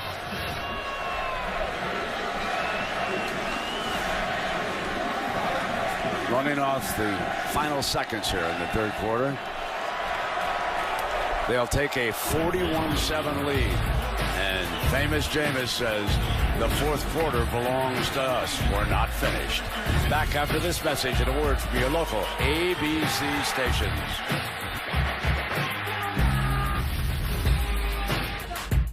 And as you look down on our scene, it has been a Florida State beatdown here in Clemson. 445 yards of offense to 200 yards of offense for the Clemson Tigers. Freeman and Williams in that backfield as the Knowles are threatening again here. The first snap of the final quarter. Freeman on the sweep, and he is out of bounds around the 7-yard line. Another penalty flag comes flying. Holding, 52 offense, 10 yards, still first down. That's Brian Stork, the center.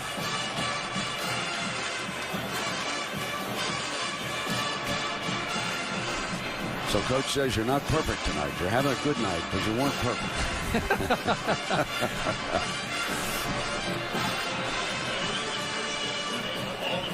I love to see his eyes there of disappointment. You know, here they are 41-7, and he's discouraged and disappointed there. They still are competing.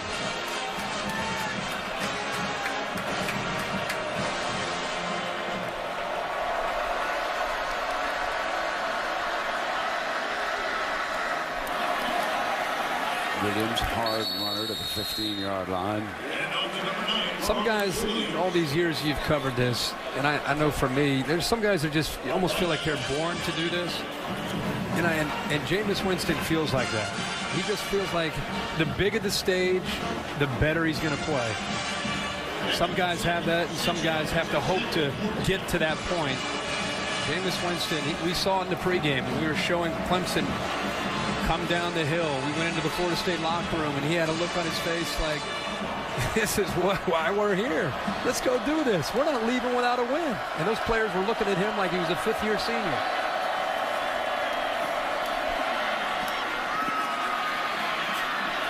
Freeman.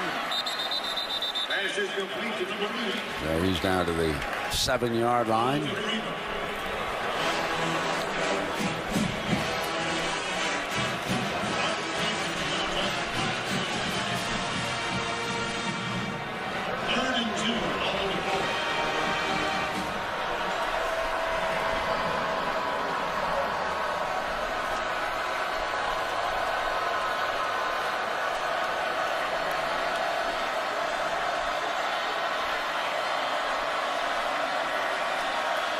Bringing the clock down.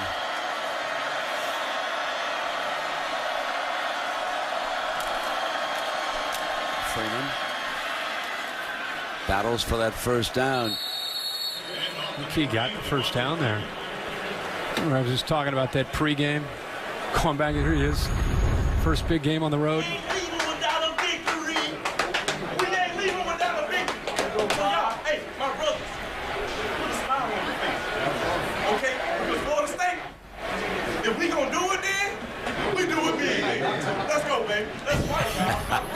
He looks terrified. Nervous. Nervous. Woo. I mean, it's like he knew something that no one else knew. I want to thank Jimbo Fisher and the entire coaching staff for allowing our crew to put a camera inside their locker room prior to the start of this big game, okay? That's a wonderful, wonderful thing that you convinced them, Herbie, that it would be good. And as far as I'm concerned, there's your first Heisman moment right there. Yeah, no doubt about it. You know what? The look in his eyes said it all. That was pregame. And when he walked into this stadium, when he got off the bus, he had the big smile on his face. Yeah. Acted like he didn't have a care in the world, and he's played that way here. It's like Jimbo's going to get a timeout here. You know those Alabama teams, you know, they always coach. Nick Saban, we always kind of kid. In the national championship, he's up by 20 or 30. He's coaching in the last. Jimbo, exact same way. Well, we're going to take a look at our Pacific Live game summary, and we're going to start with Winston's entry. First time in his stadium. 3 versus 5. Am I nervous? First play of the game. Touchdown after a turnover.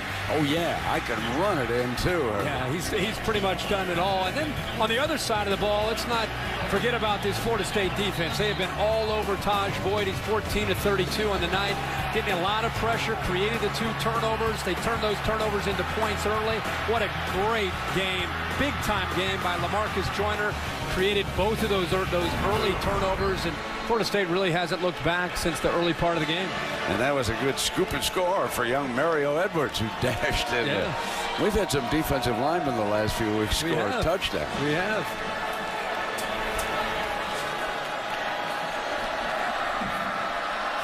First down and goal Freeman bounces off, spins, powerful run for a touchdown. Brought in a big offensive lineman there, Ira Denson, as an H-back. Big 55 in there.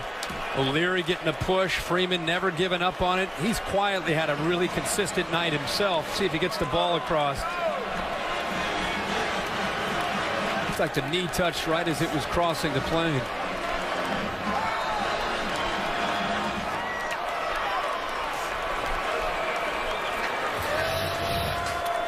Away-o. And it is 48-7. Number 5. And remember, Florida State was a slight favorite in this game. They're showing they should have been a big favorite.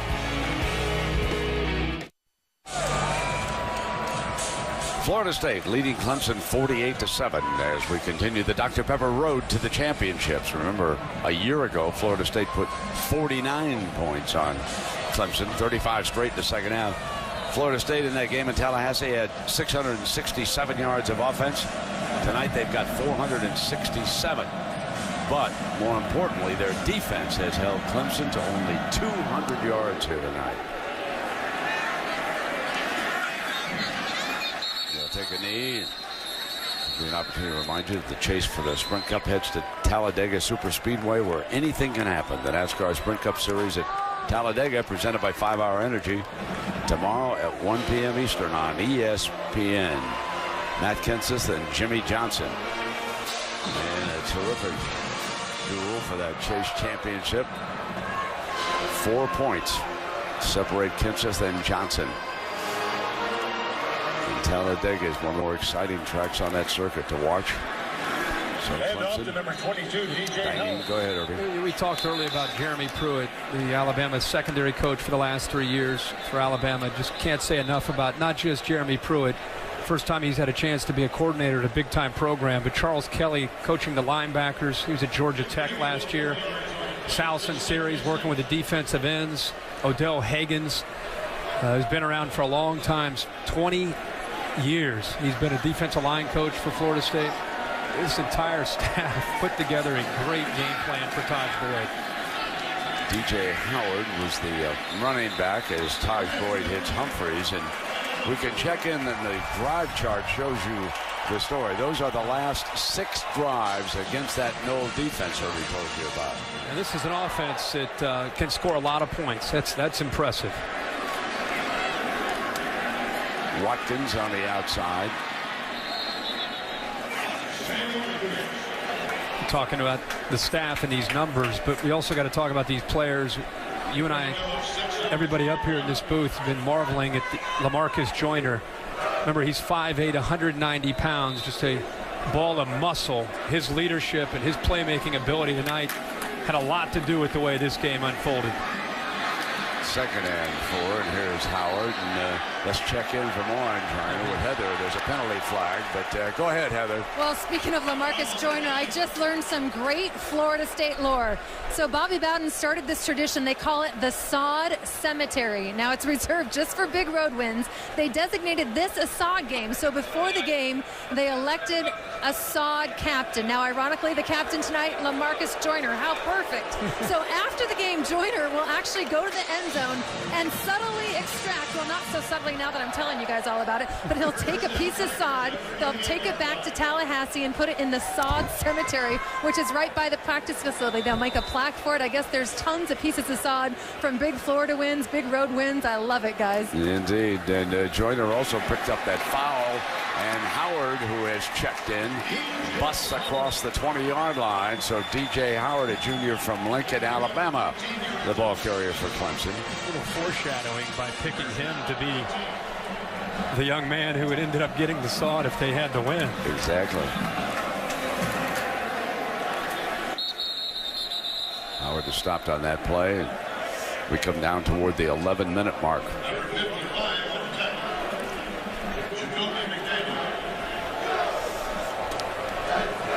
Well, it'll be interesting how they sort out tomorrow. Alabama winning big. You've got Oregon with an early lead on Washington State, and of course you've got the Noles primed to jump here, and that battle will begin for the top 2 spots dropped. don't know how you feel, Brent, but I think there's Alabama, Oregon, and Florida State, and then there's a significant drop to everybody else as we sit here right now. I mean, this team gets thrown into the ring with Alabama and Oregon. This has been a dominating performance, and it's really been a dominating 6 games this year for Jimbo Fisher. You can't say that about any of these other teams that are up there.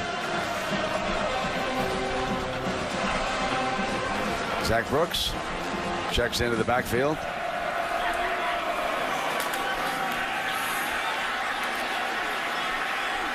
Dancing. He picked up a couple of yards with Jones making another stop for the Noles. One thing Jeremy Pruitt learned from Nick Saban, even though you're up 48-7, take pride in that red zone. They're still blitzing. They're still coming after Taj Boyd.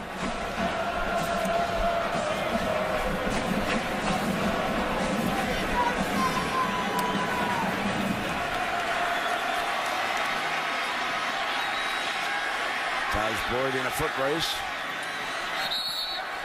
And it's complete for a first down. Right along that sideline, and he slipped it into Jordan Leggett's hands. A heck of a catch by Leggett.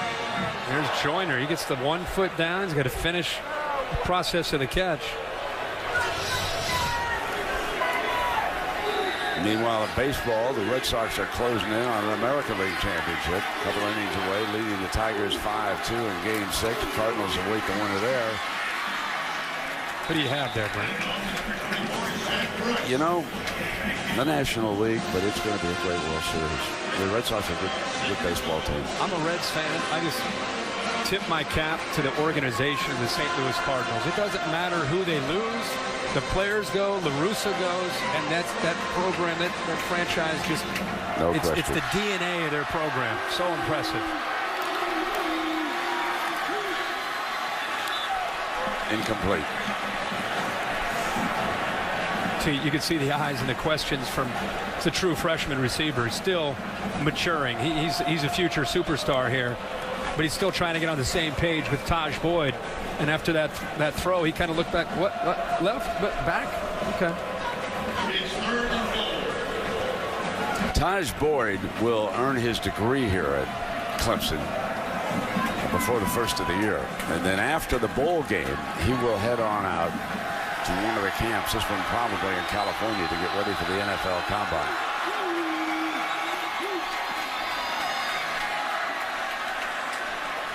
Inside run for Taj, a little short of the goal line.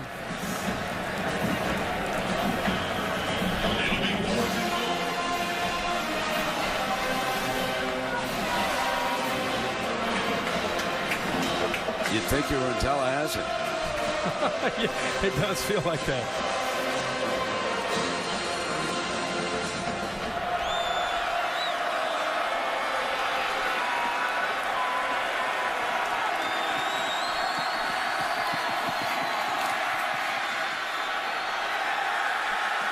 Did not want to yield another touchdown, and they stop him at the 1 yard line. And you know who made the play right in the middle of it? Telvin Smith.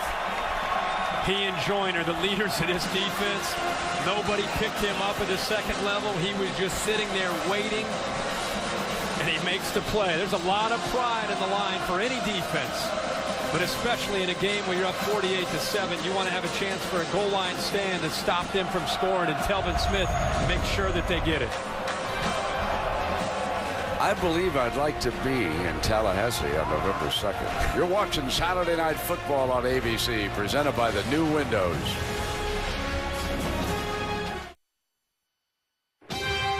Saturday Night Football presented by Windows. Brought to you by the new Windows, Cadillac, and Silver Star Ultra headlights from Sylvania. We've had all access to these two schools all week, courtesy of Wells Fargo, from the training table to the classroom to the locker room. You see Chad Morris on the right, the fine offensive coordinator of Clemson, had a tough night here against his defense. Only able to put 7 points up, trailing 48-7, still 8:40 to go. And Jameis Winston is lined up, coming out from his own 1 yard line. Abram and Freeman are behind him.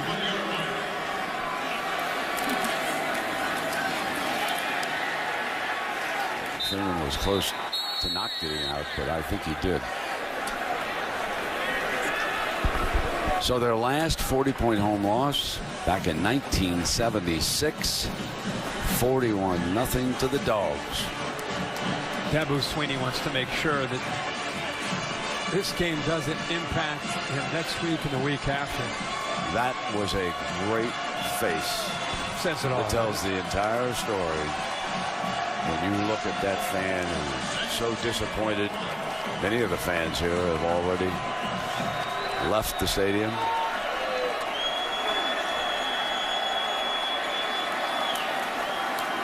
From the end zone, lobs it out. O'Leary wide open.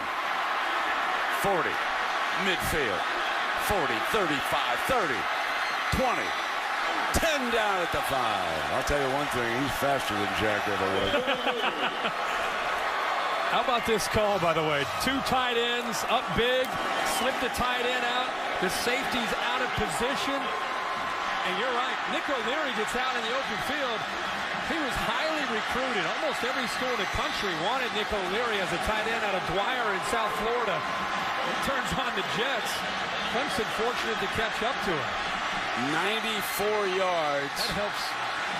Before Johnson runs him down. That gets Winston up to 444 yards passing. You say, come on, aren't you going to take me out for a play? You going to make me stay out here? Hopefully they try to get him a touchdown. What a night for O'Leary. He's looking 34. He's saying, you got a free run, my friend. Slide him into the corner. First and goal now for the Knowles. Freeman, second down and goal. Of course, you know, you're running into that situation here with 7 minutes to go where there's a lot of fans, Florida State fans, who are saying, you know, let's get some of these guys off the field. You know, we've still got a season ahead of us, and when are we going to rest Winston? When do we get the running backs out? You run into this, the game's over. You got to be a little bit careful now when you hit the last 6 minutes of a ball game. I'm sure that Winston wants to stay in here.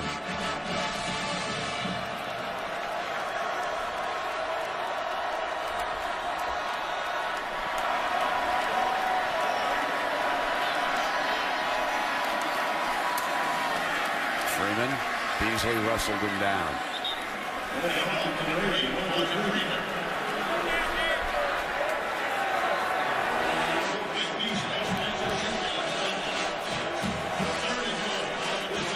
Getting a kick out of Nick O'Leary at the top here. Remember that long run he had? He's not taking any plays off. That was Vic Beasley. He tried to push back. Beasley ends up making a play, but he is gassed and still out there trying to do his job. 94 yards, I'll do that too. Oh, yeah. He's still in recovery mode.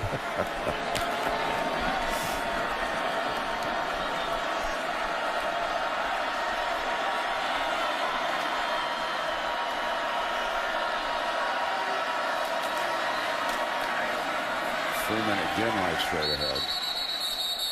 And that'll bring up 4th and goal. Bobby Bowden has to be sitting home watching this, very proud of this team and what they've done. Yeah, you know, he said some very nice things about Winston. He sure did. He said this week that he could wind up being the best quarterback they've ever had, and they've had some good ones down there. They sure have. Look at the eyes. What a leader. You just can't believe he's a freshman. Yeah, that's what's hard to believe. I mean, I totally agree with you. It's like he's a junior or a senior. It's like he's been out here in this environment his whole life. Born to do this. And oh, by the way, don't try to go from first to third on a single against him either. We'll take a break. Then we'll wrap it up. Florida State well on our way to a signature win this season. Back in Clemson for the final 4:45. Florida State giving Clemson a spanking. It's 48-7. 20-yard field goal attempt coming up here for Roberto Anguello. And he's had a good night kicking.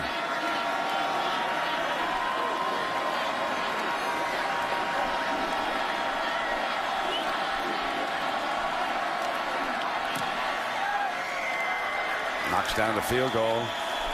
51 points here tonight for Jameis Winston and the Noles. I want to thank everybody from the truck and all of our cameramen and all the folks who helped us with this production here tonight. It's been a grand effort. Nice going, gang. Monday Night Football on ESPN. It'll be the Minnesota Vikings taking on the winless New York Giants. Josh Freeman, who was picked up from Tampa after Tampa turned him loose, is going to start for the Vikes. Might want to tune in and see what kind of a new look that team will have. And, of course, the Giants, they'll take any old kind of a win. That's your Monday night, and here's your little pooch. Again, fielded on the 20-yard line. They've kept the ball out of the hands of the speedsters, and that was legged again. And let's check in with Robert Flores.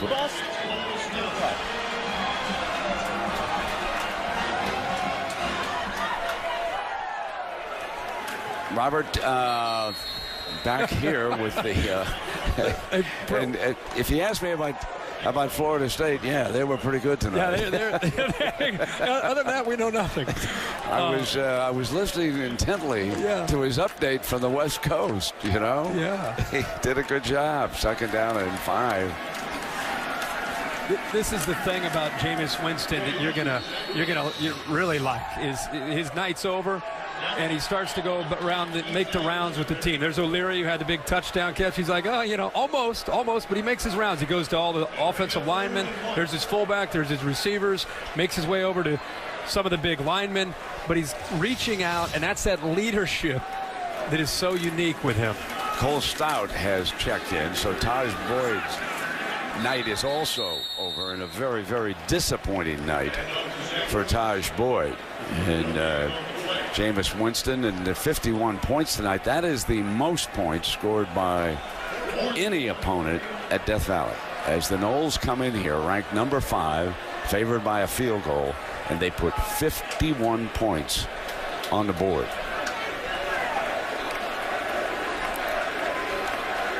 And any defensive coordinator getting ready to take on the Noles, they got their hands full with Jameis Winston and the rest of this attack. Offensive line was impressive tonight. Stout picks up the first down. We got a long way to go, Brent. This is the best Florida State team I've seen since going back to 2000 when they ended up getting to the national championship. If they can execute the way they did tonight on both sides of the ball, it's the best they've looked in 12 or 13 years when they got to the championship game. No question. They had to deal with Michael Vick that night in New Orleans, and Vick and Virginia Tech made a great run at him. And Peter Warwick had a punt return for a touchdown. And the Seminoles won a national championship with Bobby Bowden as a coach, and they've been trying to get back to that level ever since. Here's Stout. Drops it off now to Zach Brooks. Winston's going to get a lot of the attention, and he should. But I think you and I and anybody who's watched this game, you got great leadership on the other side of the football. You have seniors that have been around and suffered through some really tough times. It makes this team, I think, very focused and very hungry. Third down and 3. Final couple of minutes here. Just dropping the ball off now to Zach. He picks up the first down. And coming up after the game, stay tuned for the Ford wrap-up with Robert Flores.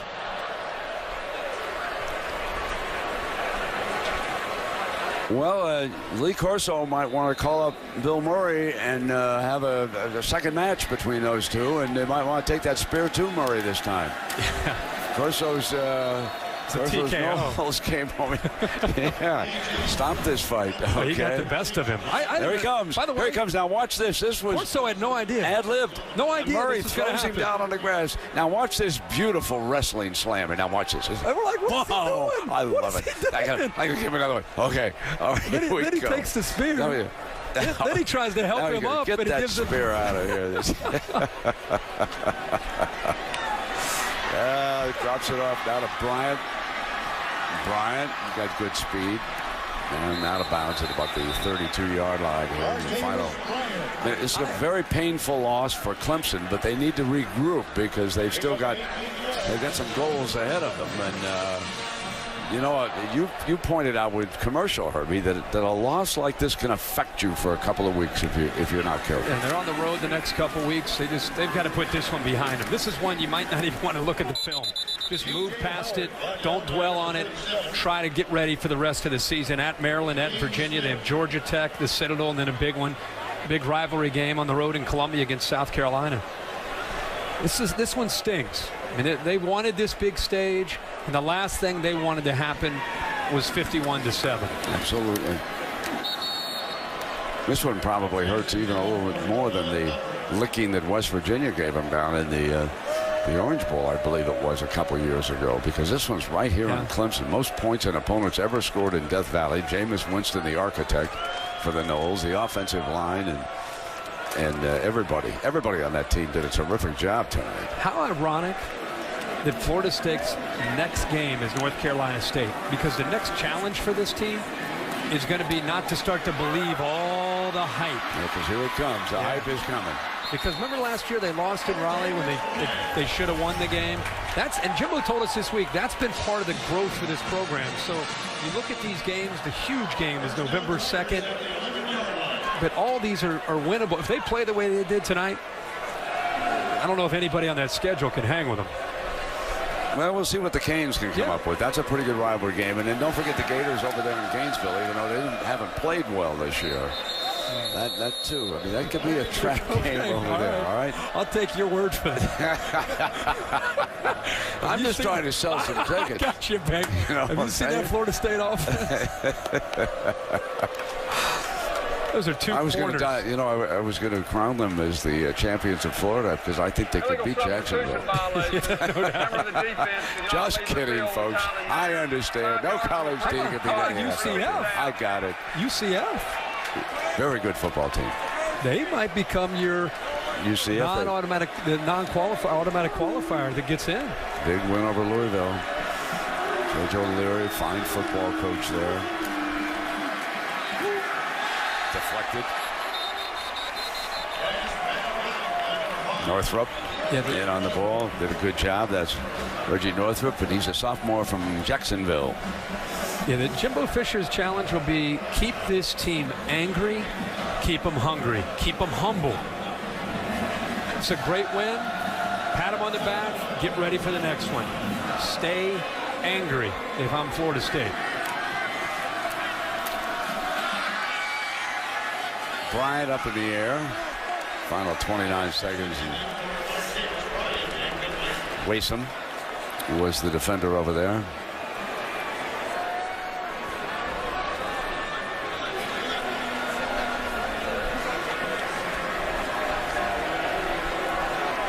You have a lot of backups in the game. The Noles are still they're yelling from the sidelines about trying to keep them out of the end zone.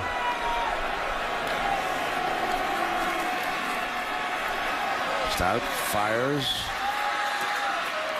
And they did keep him out. That was Hopper, the receiver. They can still get a first down without having to score. It's not 4th and goal. It was 17-0 when Clemson scored. Made it 17-7. And the Tigers haven't been able to score since. Again, over 30-some unanswered points, just like a year ago in Tallahassee. Stout dives for that end zone, battles his way in.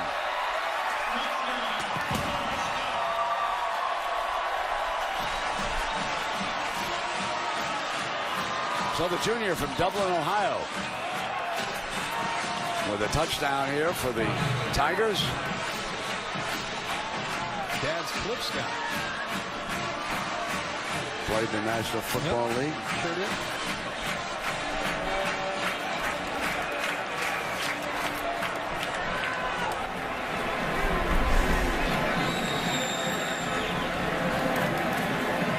Catanzaro knocks in the extra point. All right, 10 a.m. tomorrow, Sunday NFL Countdown. Get ready for all the day's games, the stories around the league. Ray Lewis will sit down. The Jets head coach Rex Ryan, who was once his defensive coordinator. Then you can set your lineups, catch fantasy football, 11 a.m. ESPN2. Get your team ready. How many of you have got one Peyton Manning on your fantasy team? What a game, huh? Oh, what a season he's having. And then, of course, that's going to be a great game. Peyton's going to go back in Indianapolis. It'll be the Broncos and the Colts. Well, so the tail of the tape of our two quarterbacks. And very, very much one-sided there. The freshman, famous Jameis Winston. I think everybody will always remember the first time this freshman got on a big stage and how he performed. He's had that smile on his face since he got off the bus and walked into the stadium. Somewhere, somebody at Maryland is saying, we're not surprised. Right. No doubt. One to the ground now. Knowles will bounce on that football. And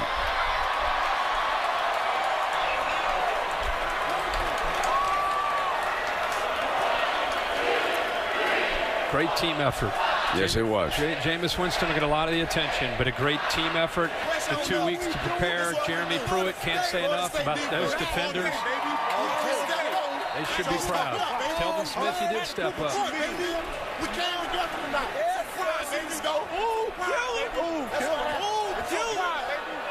So the young man is Jacob Coker from Mobile, Alabama. He'll take the final snap, and there you can see an embrace with Jimbo Fisher. And 6'4" Jameis Winston. Winston 22 of 34, 444 yards, 3 touchdowns, and another rushing touchdown. And some fine defensive efforts in there. Herbie talked about Telvin Smith, LaMarcus Joyner. They were outstanding all night long.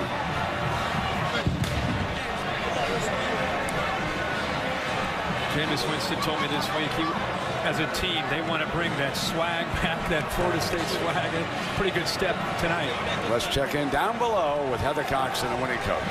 Coach, congratulations on the win. Believe it or not, this is the most points ever scored here in Death Valley by a Clemson opponent. What does that say about your team's ability to come and get a convincing win here? We didn't realize that, but I'm just happy the way our kids have grown up. We've learned to play on the road in important games. And, you know, we're halfway there. We got another half of the season to go, but I'm proud of the growth of what these guys have shown. Our assistant coaches did a tremendous job, and our players did a great job. And another offensive explosion tonight, Coach. What kind of impact has Jameis Winston had on your team? Well, I think he brings us a confidence to our team, but the consistency with the open guys around him has really allowed him to football game tonight against a great offense. Speaking of that defense, you guys hit the ground running with that fumble recovery that turned into a touchdown. At what point did you know that this would be a special night?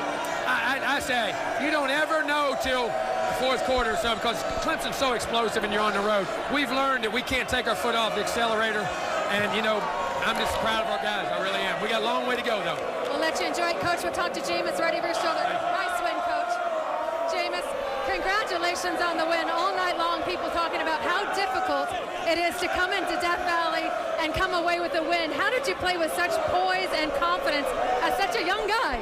Well, first of all, I just got to thank my Lord and Savior. But my team is so good.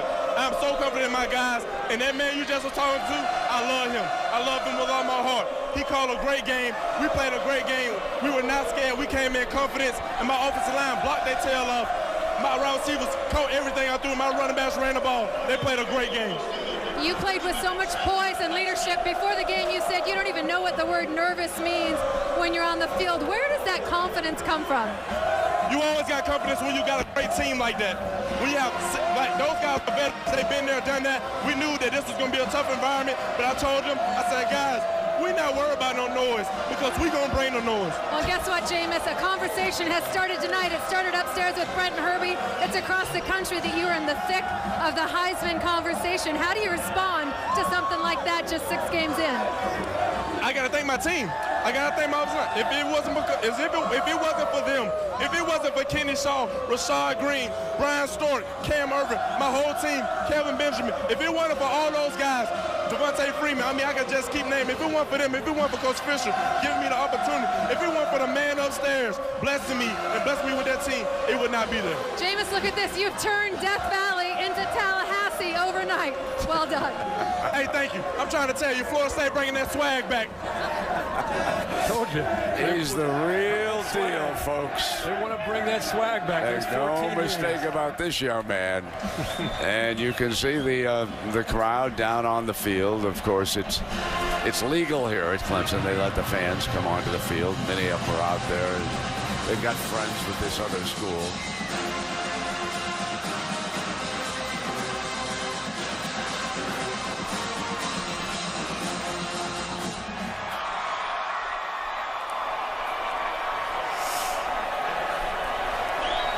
Yes, indeed, Herbie. He did bring the noise here tonight. Bring the noise. And that swag he's talking about is referring to those 14 years when Bobby Bowden had the Knowles rolling, and when they took the field, there was an aura. He's trying to create that aura, he and his teammates. What I love, Brent, is it's about him. He's deflecting. It's about my receivers. It's about my line. It's about my running backs. It's about my coach. Love to hear that from a young quarterback. He was 22 of 34 for 441 yards. He threw for 3 touchdowns, and he ran for a 4th. And he also had the 1 interception, which you could say was about his only mistake of the night. He's looking for his parents. Searching for mom and dad. They're trying to get to it. Now he's got him. 51-14's our final. It was all Florida State. So now it is time for the Ford wrap-up, and what a day this has been in college football. We want to go to Robert Flores, and he'll tell you all about the shakeup. Indeed, it was Shake-Up Saturday. So long, everybody.